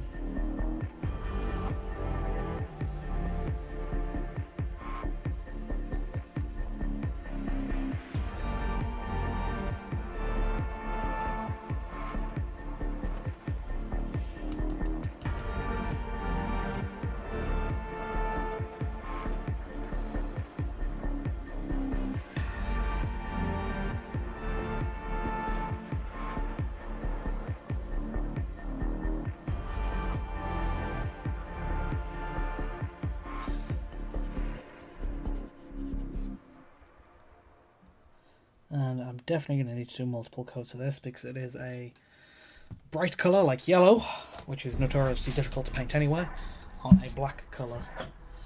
On a dark colour like black,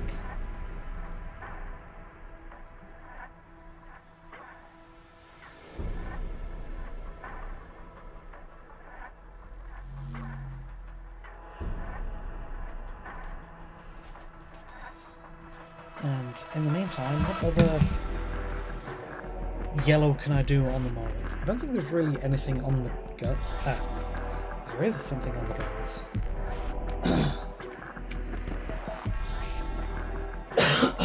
My throat. I would like to paint the missile heads yellow.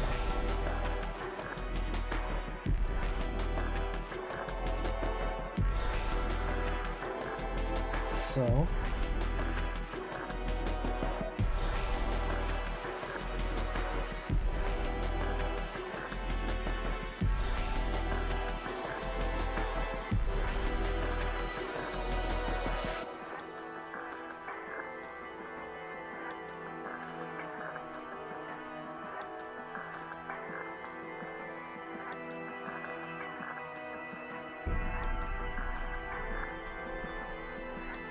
this is going to be very messy.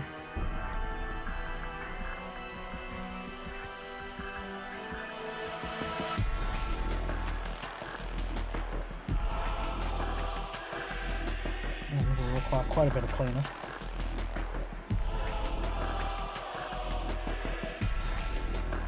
But I want want to get a good base yellow all over the missile. That will get it in kind of the missile housing around it too. That's where the cleanup is coming from. But then once that yellow base is down, then I'll be able to, once that's dried, I'll be able to paint like the very tip of the missile at the end that's sticking out, clear yellow. And then I'll clean up the missile housing. Tube, barrel, whatever it's called.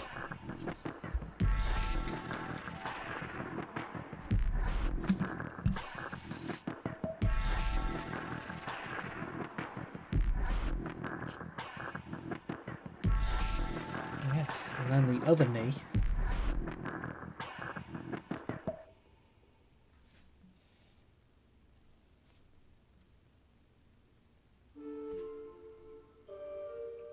Oh.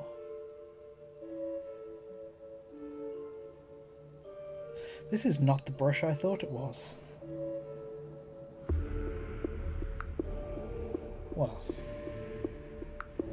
I knew something was up, but I thought this was.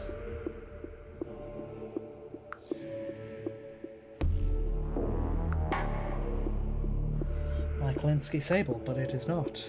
It is my cryptic cabin red sable. There's my Klinsky sable. Something was off with it. It was a bit lighter, a bit thinner. They're both size 0, but I don't know. This, I guess it's the handle of the Klinsky, which is a bit chunkier.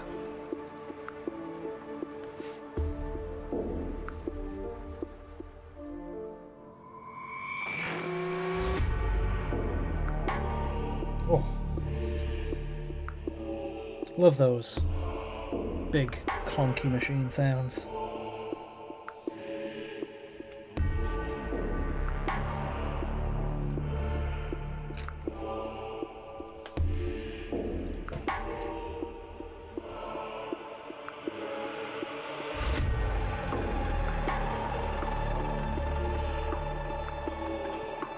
And then I think I'm probably ready to do the second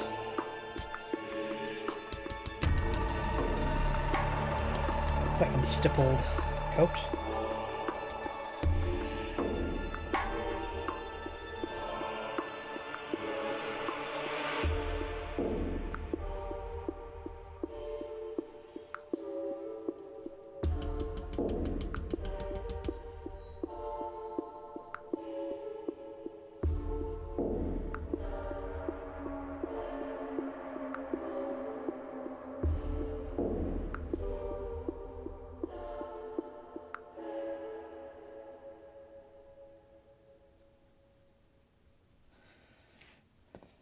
I'll need another 2 or 3 coats after that, I think, still.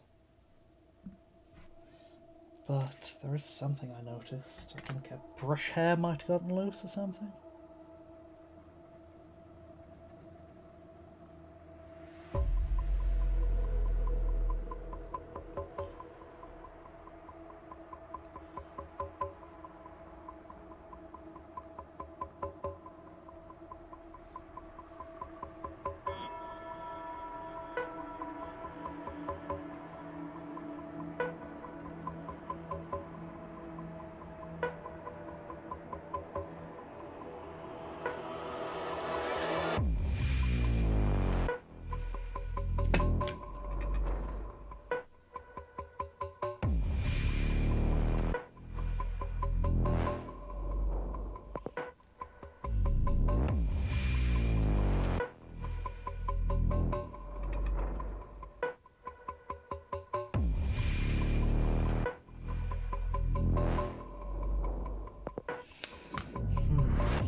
Proving very tricky to pick out.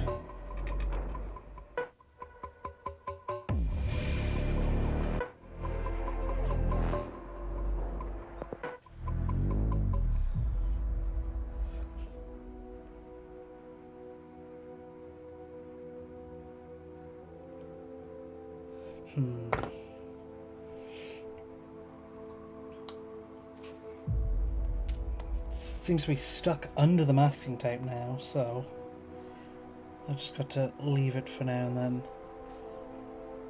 correct any mistakes that causes once the masking tape is off. And in the meantime, I'm just seeing what other spots I could add yellow to for a bit of colour to stand out.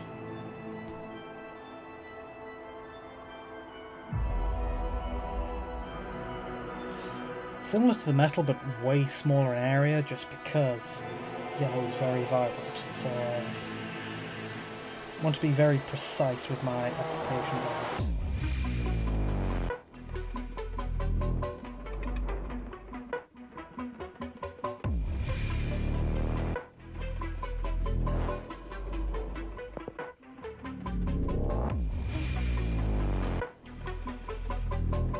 So some spots on these. A spot on the top. Body.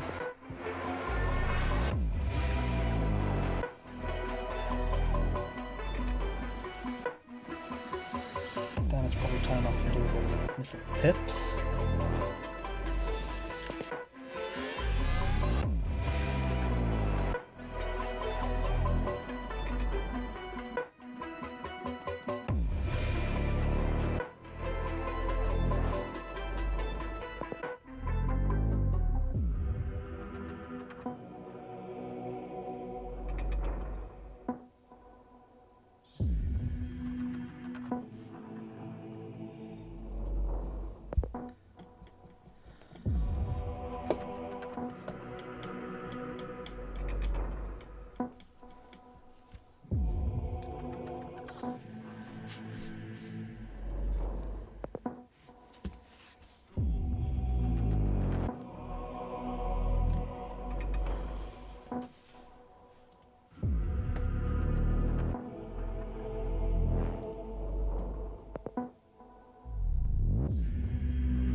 And then, while that coat dries, I am going to take a quick break, because we're a bit past the 2-hour spot now. So, I'm going to refresh my drinking water, going to stretch a little, and be back to hopefully finish up the yellow zone. So I'll catch you guys in a second.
Okay, I'm back and ready to get on with the yellow. So, did I miss anything? Is everyone getting on with their own painting?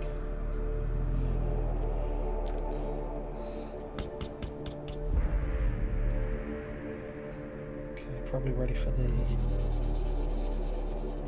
next stipple on the knee.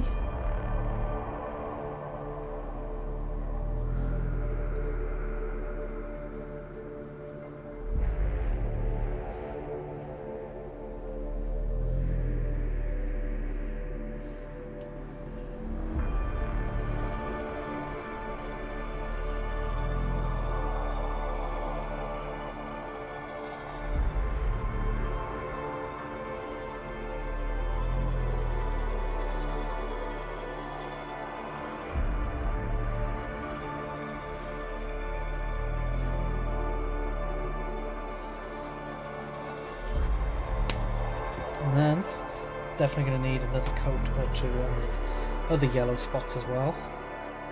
That other knee pad is looking pretty nice.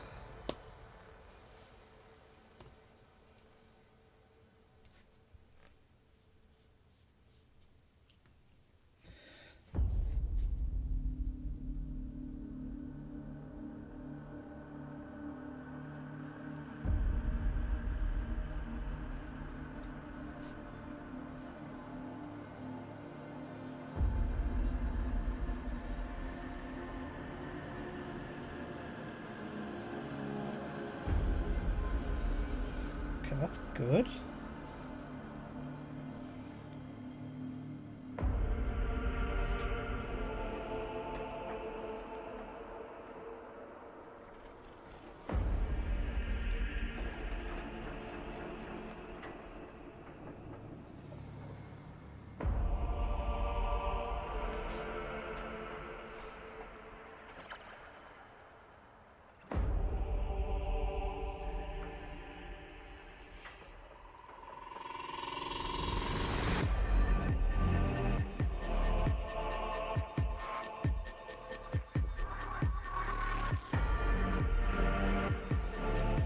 Whew.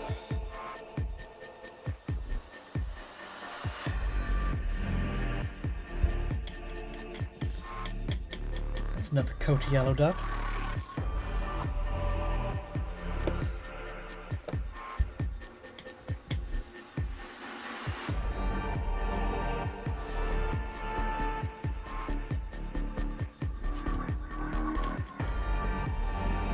Hey, I'm doing alright, thank you.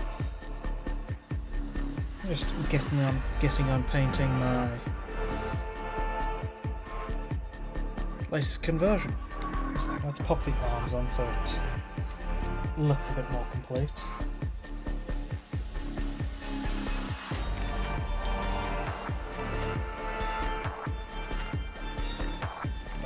Tell you what, now's a good chance to get a close-up.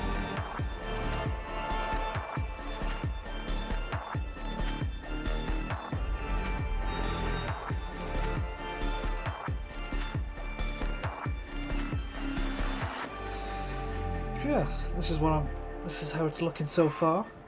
Yellow adds a nice small splash of vibrancy.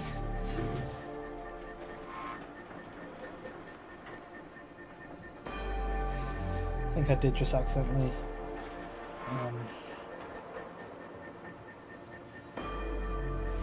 splash a bit of, well, rub a bit of paint off, so I just needed to correct that, but whew.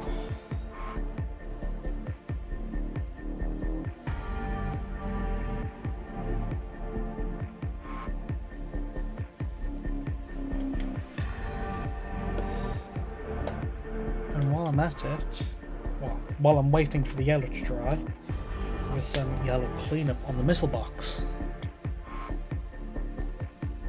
Yeah, I'm getting on well.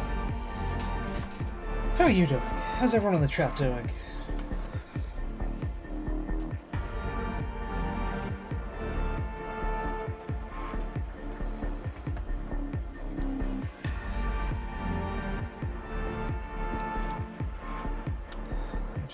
adjust the camera a second.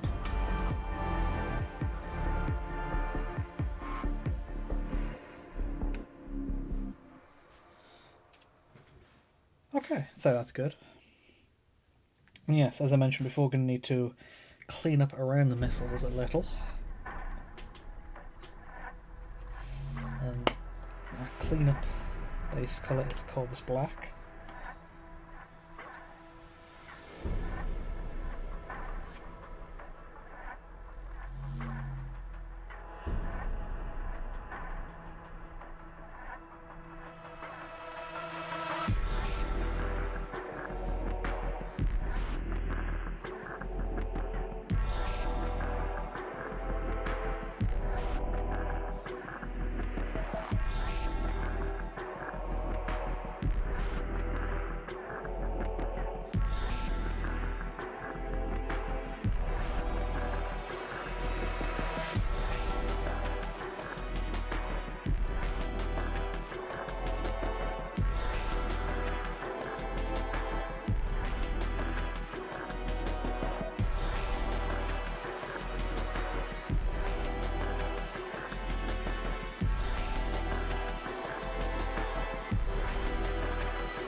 Oh yeah, you're just vibing playing Warhammer 3. Ooh. Want to play some Kill Team in person? Sorry, I must have missed that message.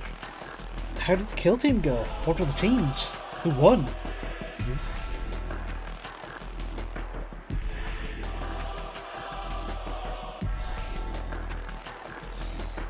Because you mentioned you were converting some World Eaters, so do you have some Chaos Space Marine Kill Team, or you have a separate squad?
Oh. Ooh, Custodes against some Intercessors. Yeah, Kill Team is always fun even if you lose. I was like, I don't play a lot of games in general, so I always like trying to make the most of Kill Team I can, like taking special note of what units do well and what equipment does well, so I can like maybe include that in one of my next batches of models. Just for, I don't know. And also to give like my Forge World lore. So I like the idea of having an ongoing story with my like AdMech Forge World, but I'm not exactly gonna write it myself, so learning creating lore from games always sounds fun. Like, oh, there was a successful skirmish against Necrons, and trying to, okay, so what does that mean? Do they loot some Necron tech? Should I do a Necron conversion? So I should I include some dead Necrons on some bases to commemorate that?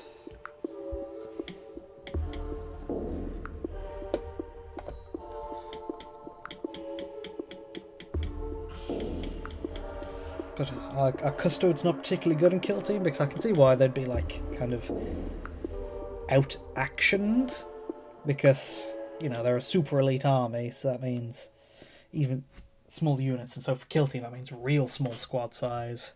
So I can see how they get like in D&D it's like, oh, the action economy, it's used for like, oh, the players normally win just because they get more actions, and so I can that concept for kill team where custodes probably have more AP action points, but still there's only so much you can do with less units, especially if it's like an objective capturing game mode.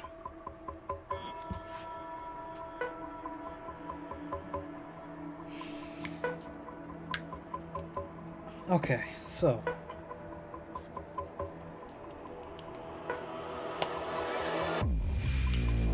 I think this should be the last stippling.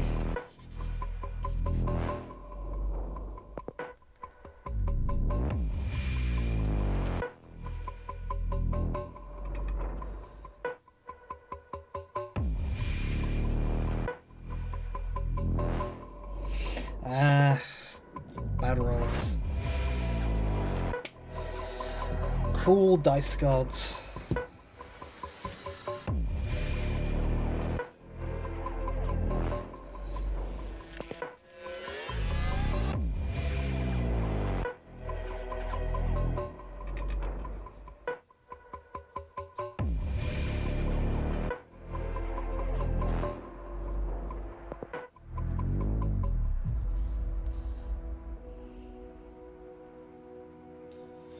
Those are some pretty nice hazard stripes.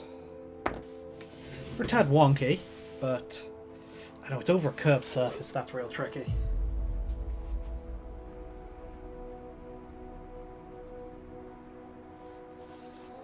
Here we go. Yeah, that's how the yellow's looking on it so far.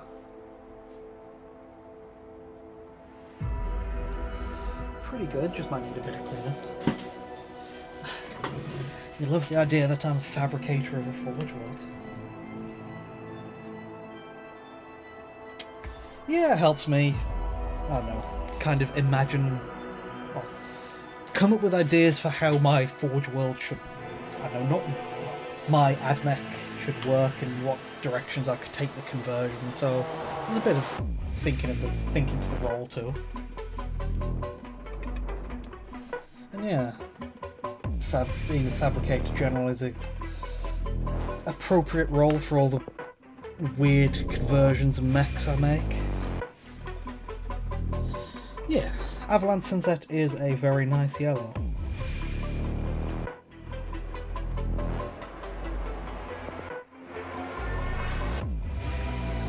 Just needs a few coats going over a black.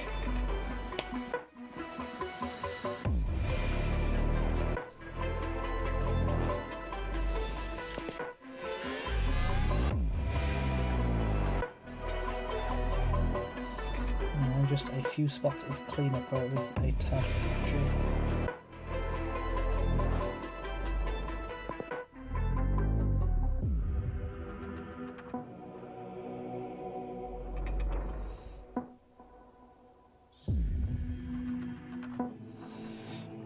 Then once the marking tape hazard lines are down, it's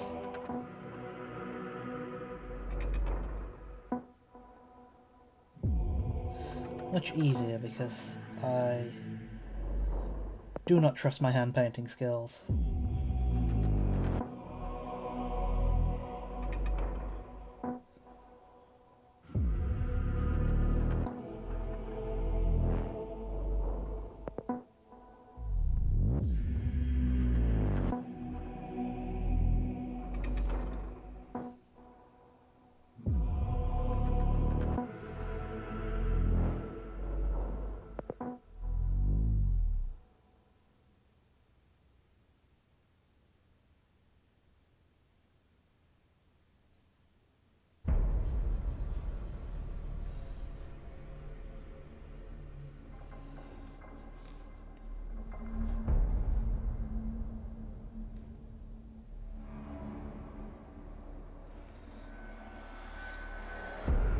supposed to get 2 fire teams. Ooh. You only get 4 custodians overall. That is a tiny kill team.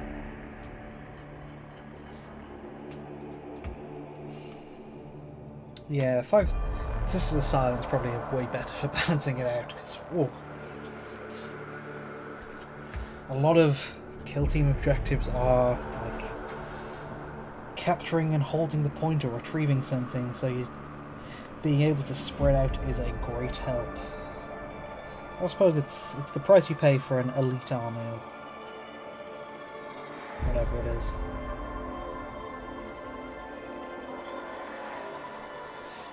And yeah, hopefully, I'll be doing a guide on this. Hopefully it won't be too long, because it won't be too long until the guide, because it's been a very short, I don't know, build in general, and this is a conversion, like, I would say it's worth trying if you want to practice converting, because it is super simple to do, relatively. So it is easily replicatable, I'd say.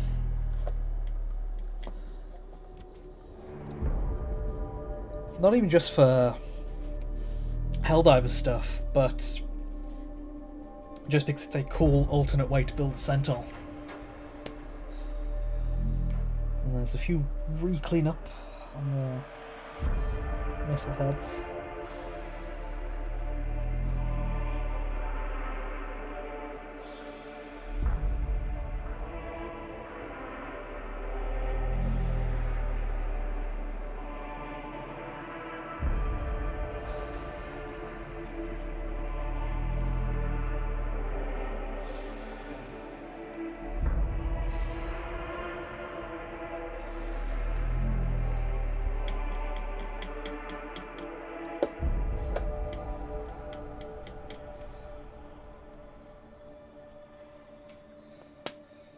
And then just need a bit of Corvus to fix the black part of the hazard stripes.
Oh, you got a box of what's the term? Reavers. Reavers, that's the one.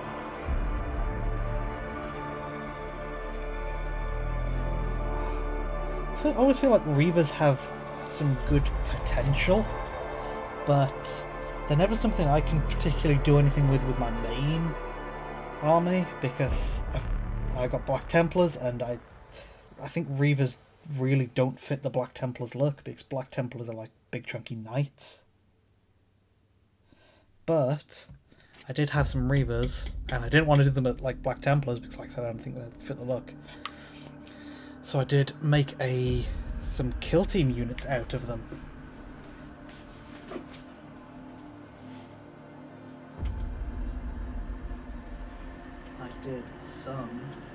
I did a test of a few different schemes, but I made them Alpha Legion. And I used a few different techniques, like I dry brushed metal, then did contrast over them. Like this one, I think turned out the best for proper Alpha Legion. Let's see if I can get a good look at him. Yeah, so you got that kind of like metallic turquoise cyan. But then one thing I did try out is this colour shift paint.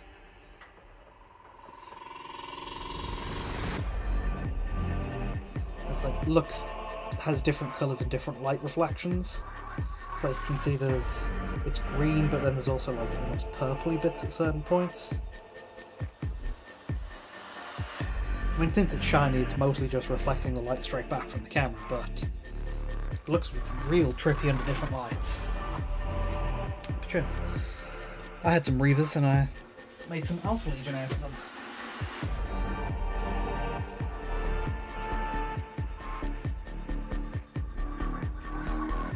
You can always find something to do with kits.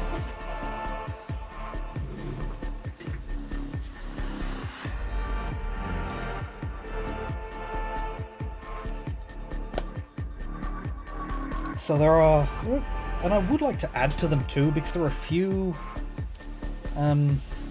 Space Marine kits I've got that I don't think fit my Black Templars. Like there is a Psyker I got from the Leviathan box, and Black Templars don't have Psykers, so I feel like I could convert that into making an Alpha Legion, as well as the Phobos Lieutenant.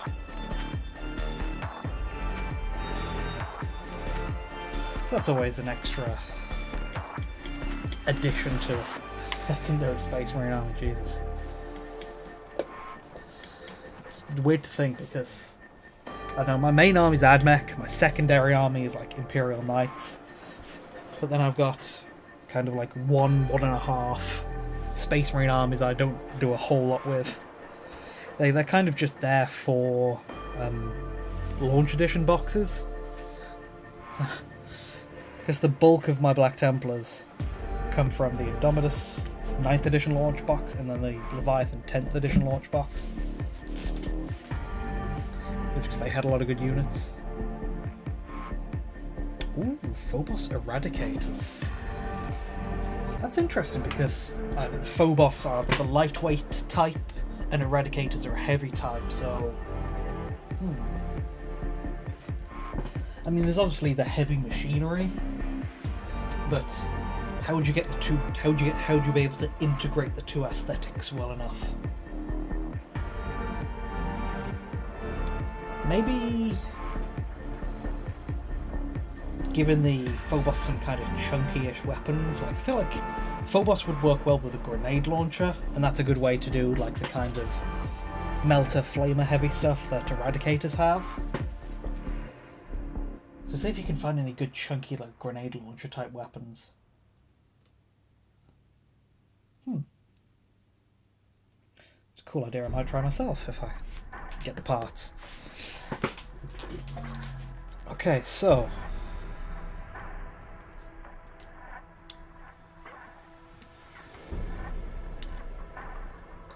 that is not the correct loadout, but that works, surprisingly.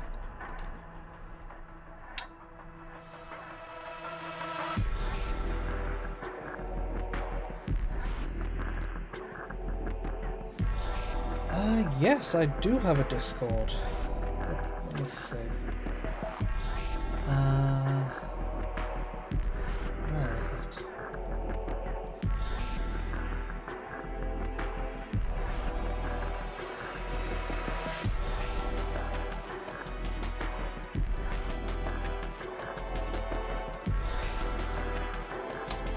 There is my Discord username, nice and simple, dumb robot stuff. Is that all you need? Because I know I'm not super familiar with Discord, and I know before you needed like the 4-digit code or whatever. But if that's all you need, feel free to add me.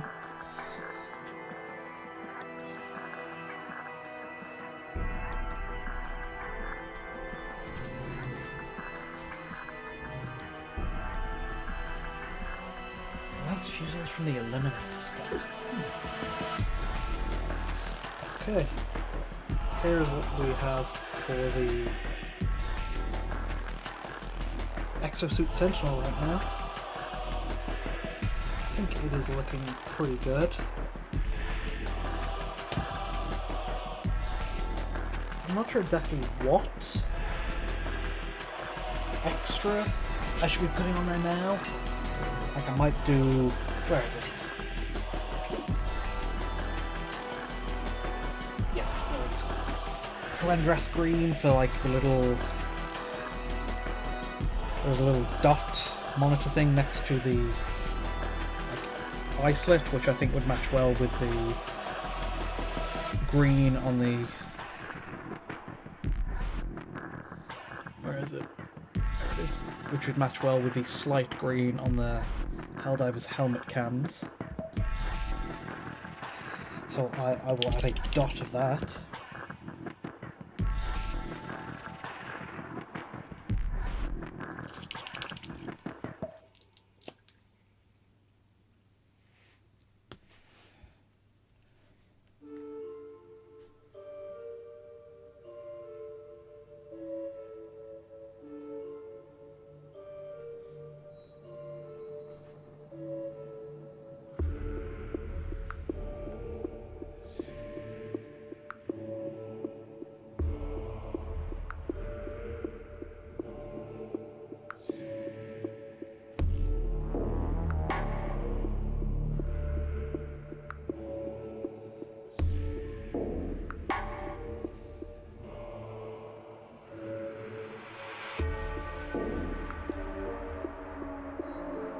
Honestly, the exosuits are kind of plain, so...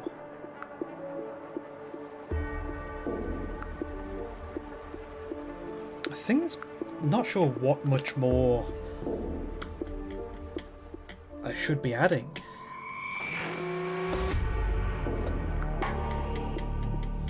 There's lots of rivets, so I could, like, make them silver.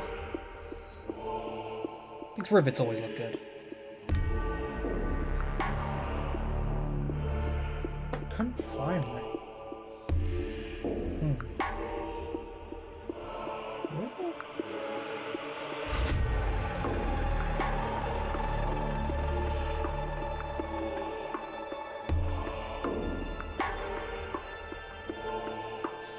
Because I literally just copied the username.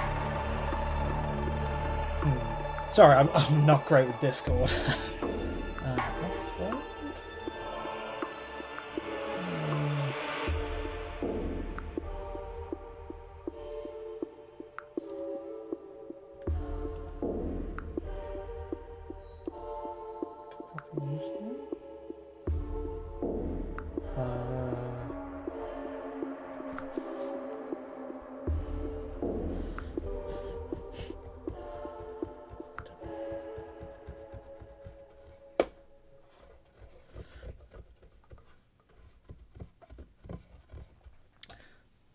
Sorry, I have no clue what the why that's not working on Discord.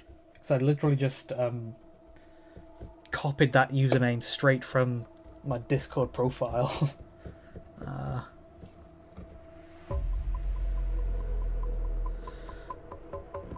second, let me get back to it in a minute. I'm just cleaning up my brushes.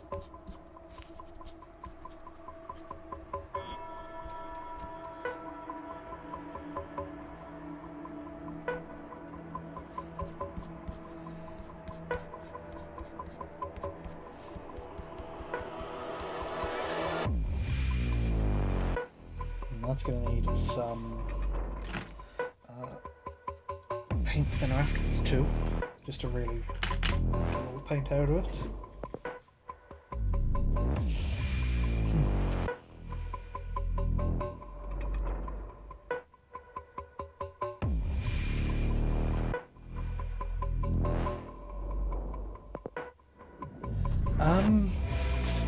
I'm trying to like do a mix of. Well, I'm mainly working off the Patriot exosuit, which is the one with the kind of Gatling gun, which is what I've got here. Gatling on one side, missiles on the other. But since I magnetized it, I did also give it the option for some autocannon loadout. I didn't go for like full double autocannons, just because I feel like that would be a bit of a waste of parts, because you can't really run anything as double autocannons as a sentinel anyway, but I'm doing the normal Patriot exosuit, but with an autocannon option.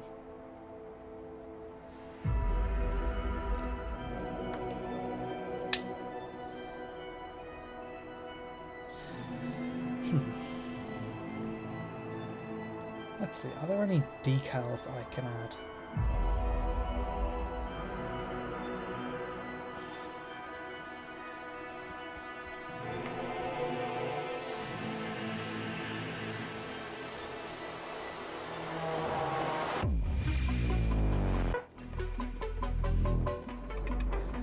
No, the exosuit is just kind of real plain.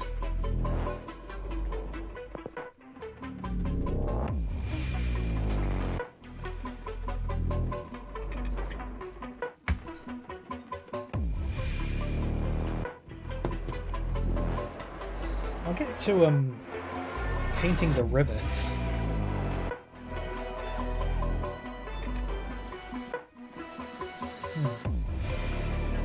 Weird. Yeah, sorry about the Discord thing. Feel free to like at me on Twitter or DM me on Instagram if that if that works a bit better.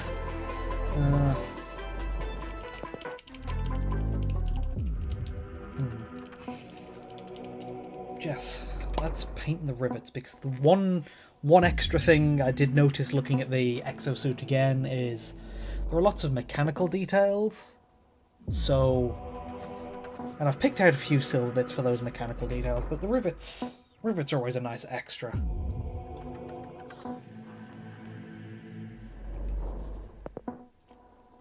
Just a bit of finicky painting work. Oh yeah, and I do need to get the bone for the Automacron's head. Good old Rakarth flesh, and I'll do that in a minute.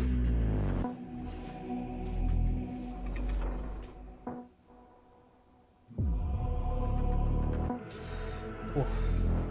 These are kind of small rivets too, so it will be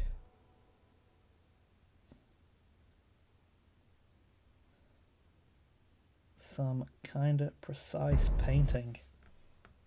Let's see. And the music paused. Where'd that go?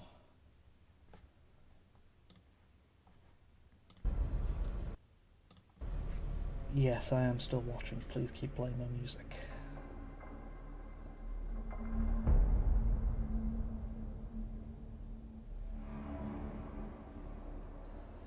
Okay, time for rivets.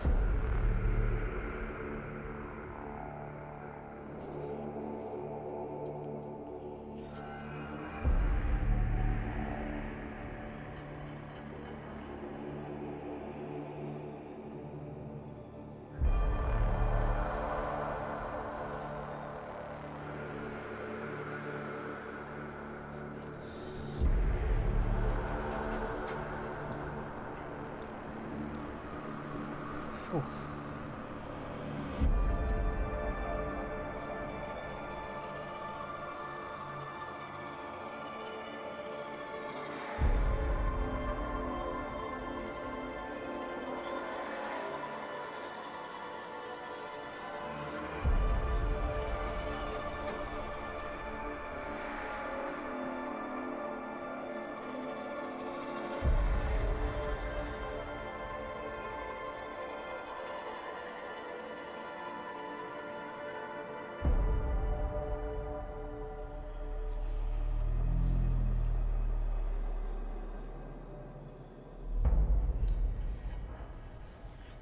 There you go, that's it. Those nice, many small dots of silver are making a nice overall addition to the look of it.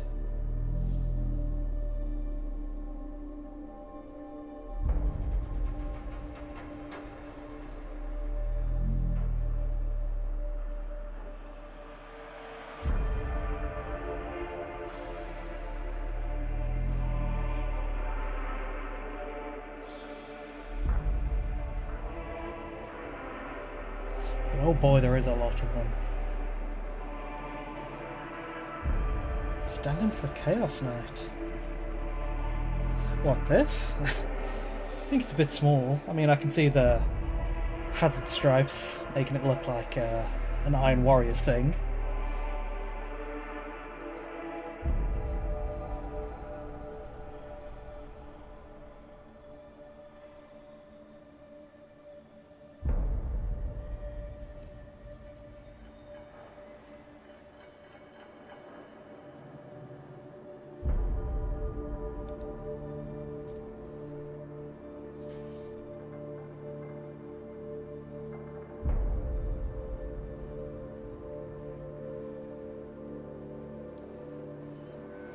Oh boy, there's a lot of rivets. Oh, there you go, you found my Discord.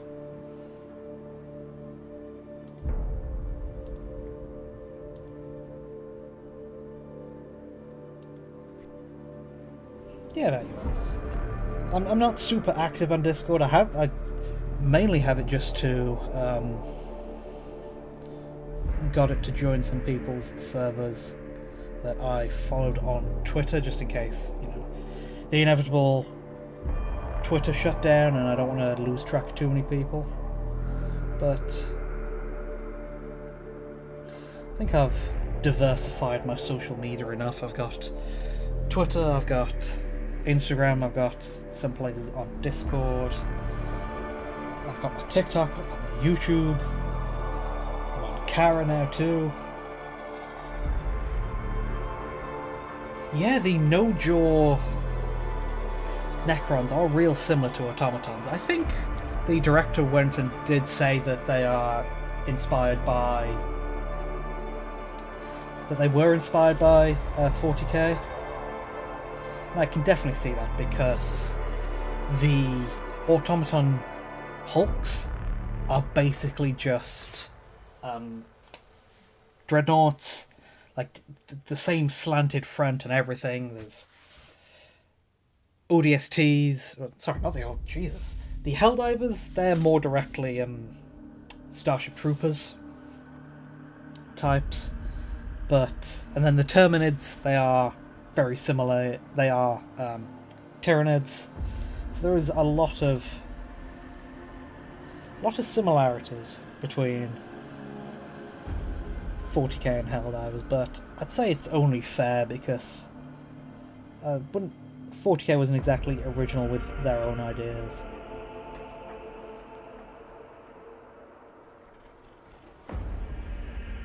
And I'm definitely happy because it makes for some easy points for cool conversions.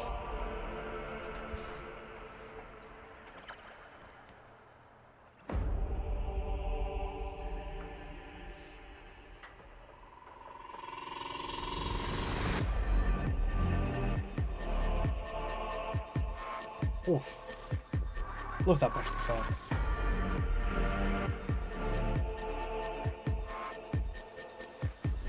Jesus, there's a lot of rivets.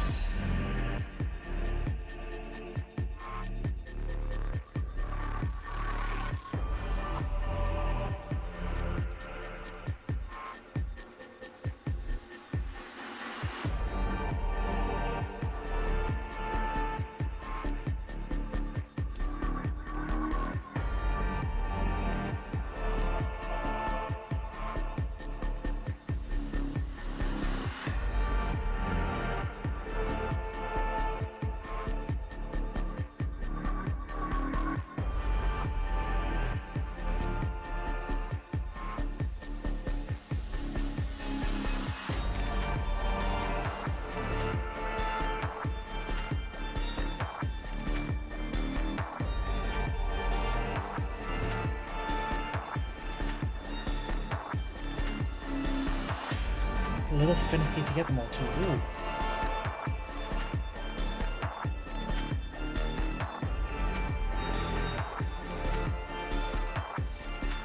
Are those kind of stripes on the chin of the model? I was meaning to paint silver too. Okay. Okay, and there are... the whole top side of the model has more rivets too.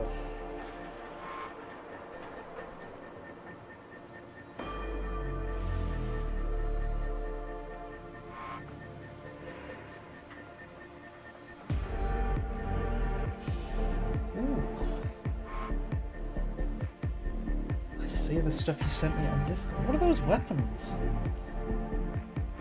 Are those from Space Dwarfs? Votan? Or are they from some Horus Heresy film? Yes, you could say it's riveting work.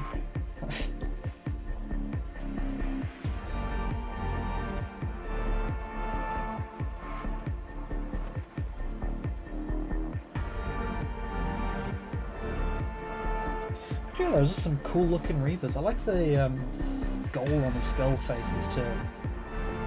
Nice salamanders or a custom chapter?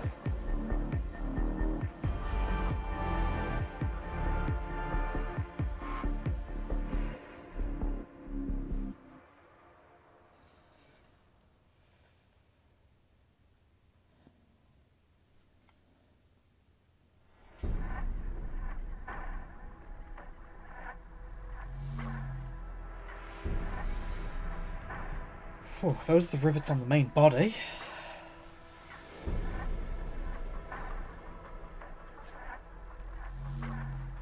There's some on the shoulders. There's going to be a fair amount of cleanup after this too.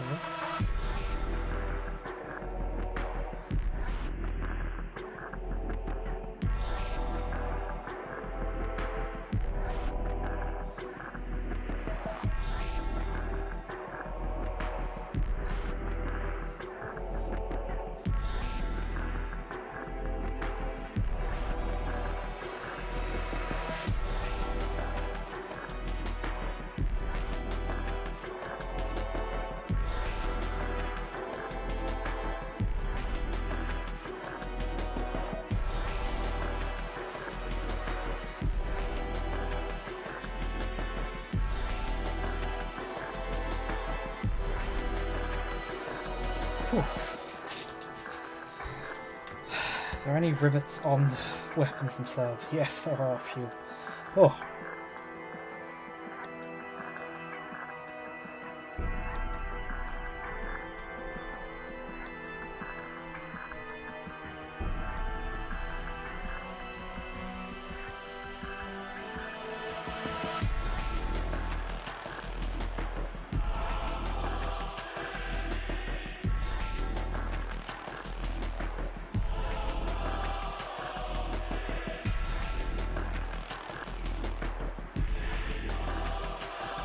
Oh boy, there's a lot of rivets on the missile launcher. Oh.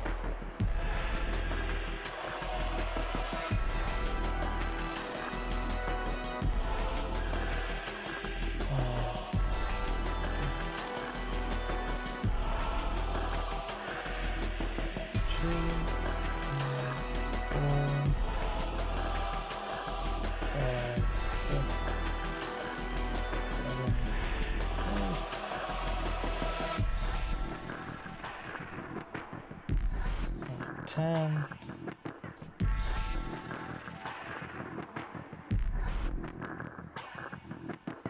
11. 12. They're only on the autocannon.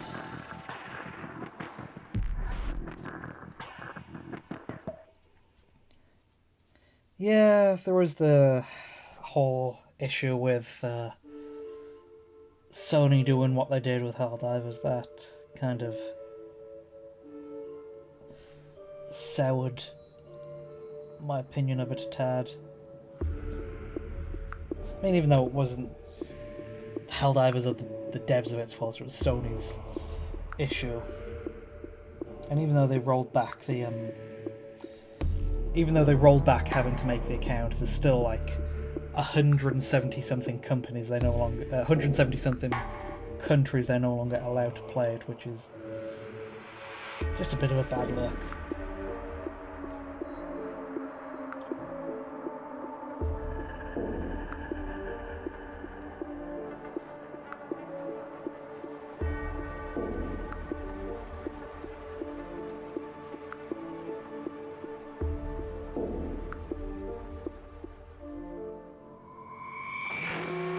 But hey, I'm not going to pass up the chance to make a cool robot conversion.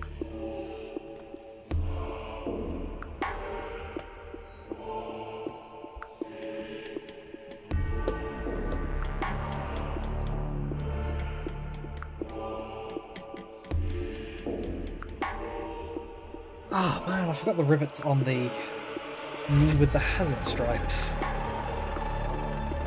Oh. Let's go back and fix that.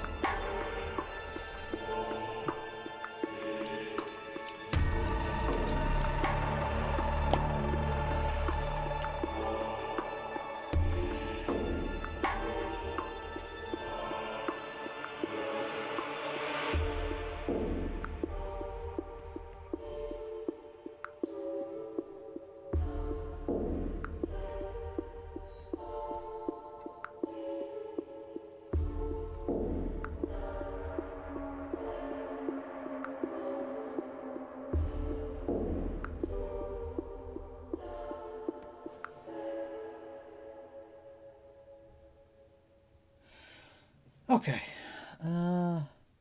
Yeah, that's that. And now we can paint the skull part of the automaton. Well, that's fusils from the robot snipers. Sorry, from the robot snipers? That's fusils from the Phobos snipers. Ooh. Not familiar with the Phobos snipers. I made one, but I think that was just an easy to build with it, without the extra weapon option.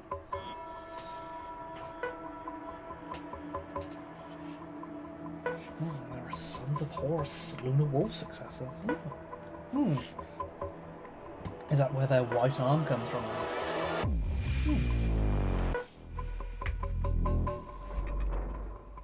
There it is. Good old Rakoth flesh. Ooh. That is kind of chunky. Have I got... I think that's an old pot. Have I got left pots of it?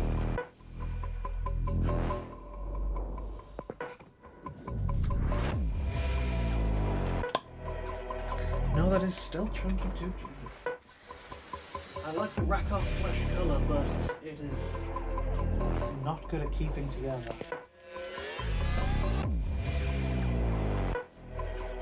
Tell you what, I do have a paint ball for a steel shaker to mix paint, so I'll get that in there and see how well I can clean it up. And also a drop of water or two. There we go. Pipettes for dropping water.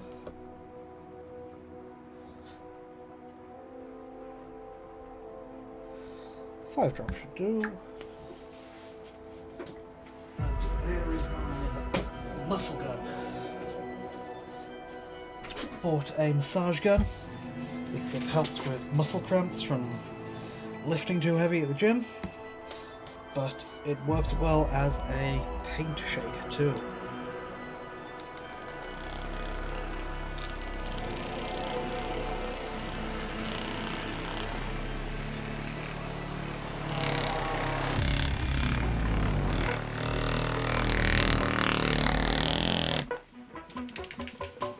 Okay, has that saved my Rakoth flesh?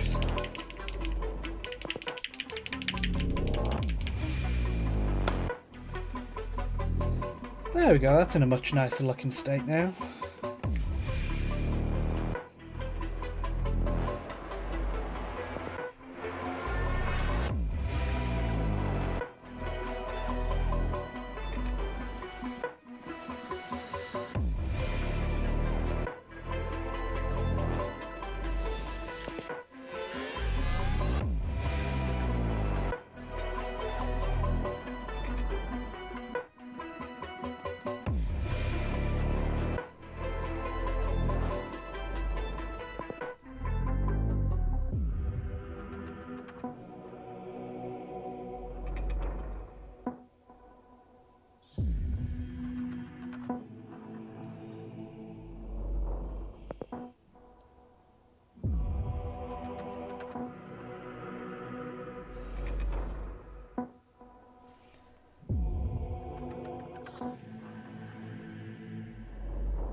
see if I can get a dot on the eyeball too.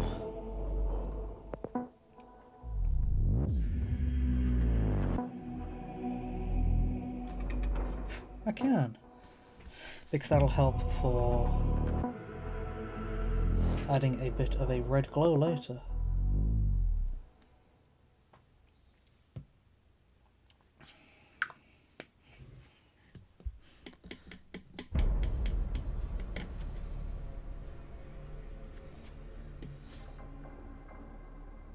And then, I think I've got most of the painting done. I think there's still a bit of shading and contrast and then highlighting, but I'll probably need to wait for everything currently to dry. Yes, I have heard of Lancer. I backed the Kickstarter for it back when that was a thing. God, I don't want to check how long ago that was, kind of. But let's see.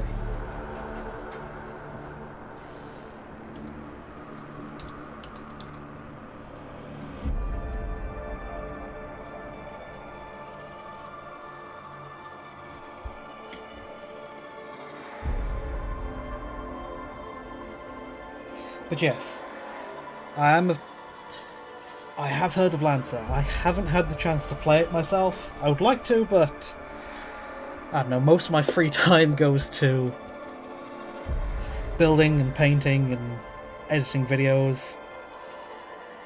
But I would like to try out Lancer, just haven't had the chance to. And there are a lot of Lancer artists I like, in particular like Peyton/G-Man and Oshlet, and as well as a few others. But I'm familiar with Lancer at least. Would like to play, just haven't had the chance. Ah yes, the base. One of the last things I would like to do before wrapping up today is I'd like to get the base prepared. And since it is going with my Helldivers, it'll be going on some kind of Malevelon Creek bluey grey. I have a few like alien florets left, so they'll make some nice base decorations, and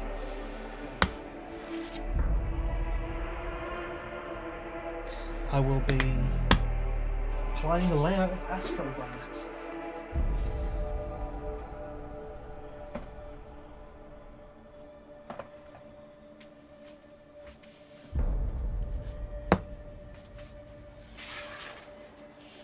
I just need to find my kind of application tool.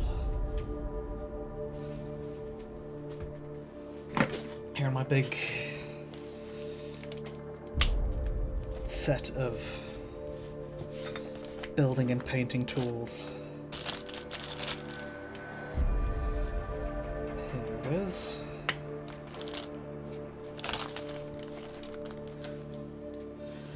I do need to get another toolbox just to hold all my brushes and building tools, because I've got 3 toolboxes already, but they're already full of bits and other building materials. So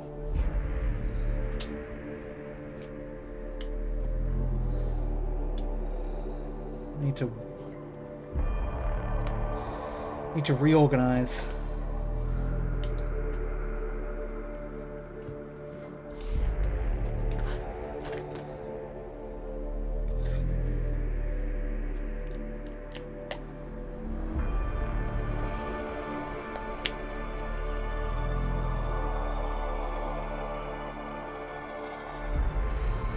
Okay, so just getting a nice layer of Astrogranite.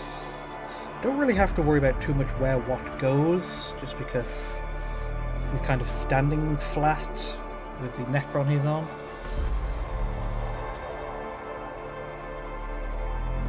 But it is a large base, so I need to get a few big chunks of it.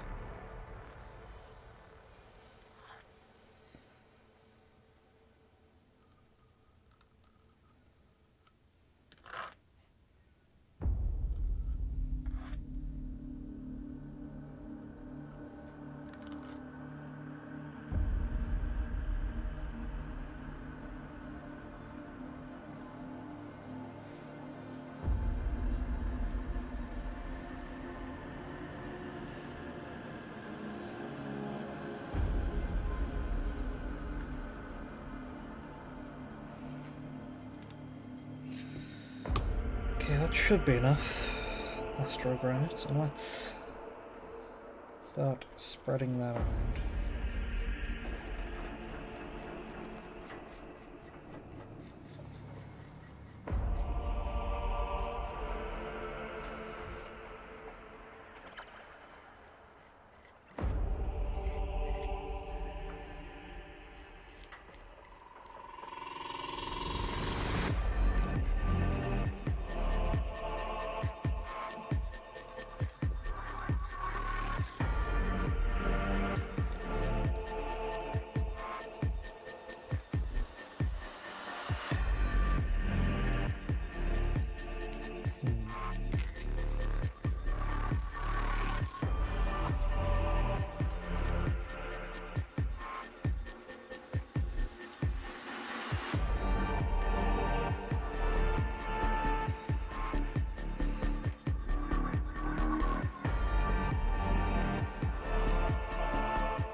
Then it's spread, but I don't want to leave kind of like brush strokes.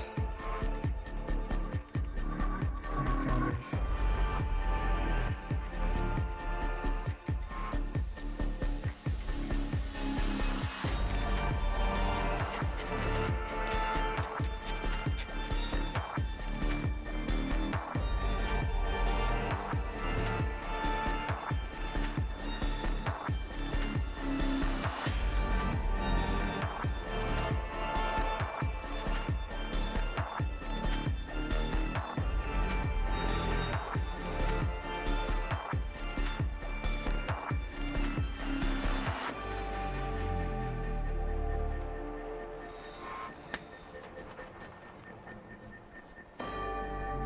I'm just making sure it's really pushed to all the edges.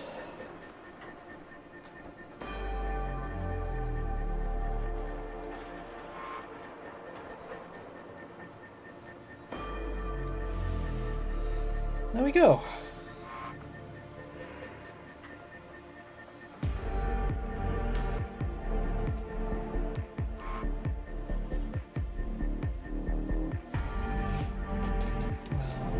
Paper towel, there it is.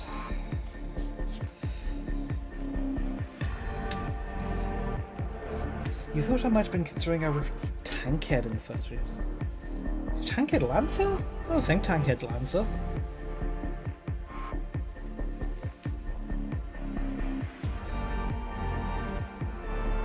I mean, Lancer's probably fit in Lancer because Lancer's just a good old setting for any type of mechs, but I think Tankhead is its own original thing from Emerson Tung. It's its own setting. It's got a book coming out soon, which... Ooh, I should be getting my copy this month.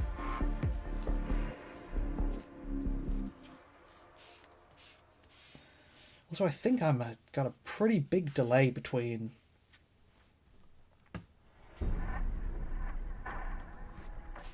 I think I have a pretty big delay between what I'm doing and how long that's taken to come out on the stream side. So now might be a good time to wrap up stream anyway if there's connection issues.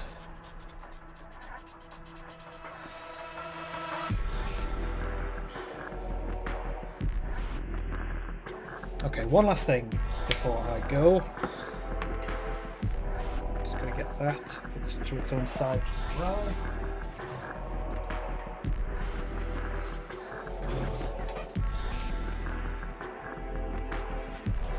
Have some Blood Angels red contrast to do the glow on the automaton. Just a very light spot of it around the eye and probably inside the bashed of the skull.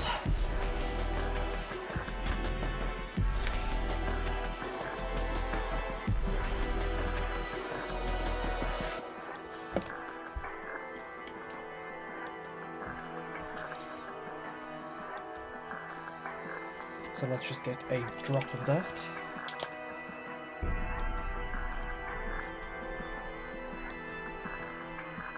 Get the arms out of the way.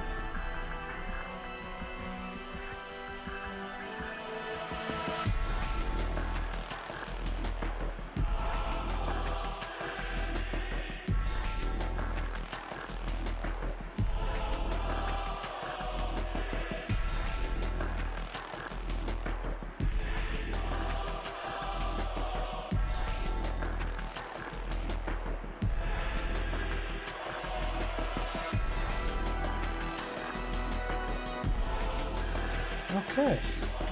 It's looking a bit bloody right now, but once it dries I'll maybe do a bit more highlighting using some reds to make a bit more of a glow. Maybe some dry brushing to do a slight amount of fancy OSM. Oh. But I think that is going to be it for my painting session today. I think I've got all the base colours done, which is very good progress.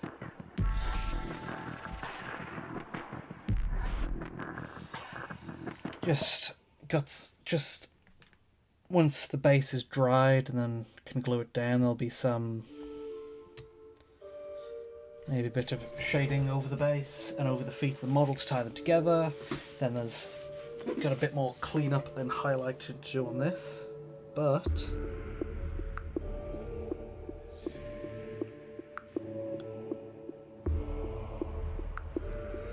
there's the final look at the model for the stream.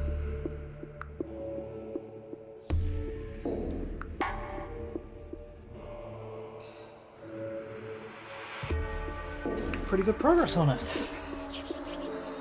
So, thank you for joining me today.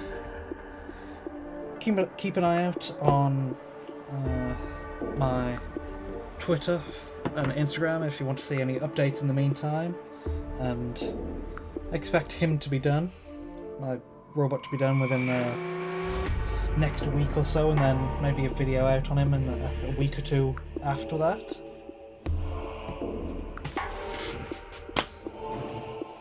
But yeah, see you guys around. And thank you for coming to my stream today.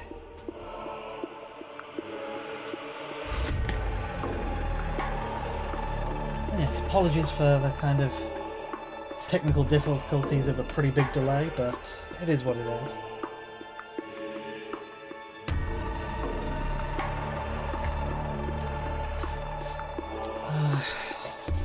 Yeah, it's been a good painting session.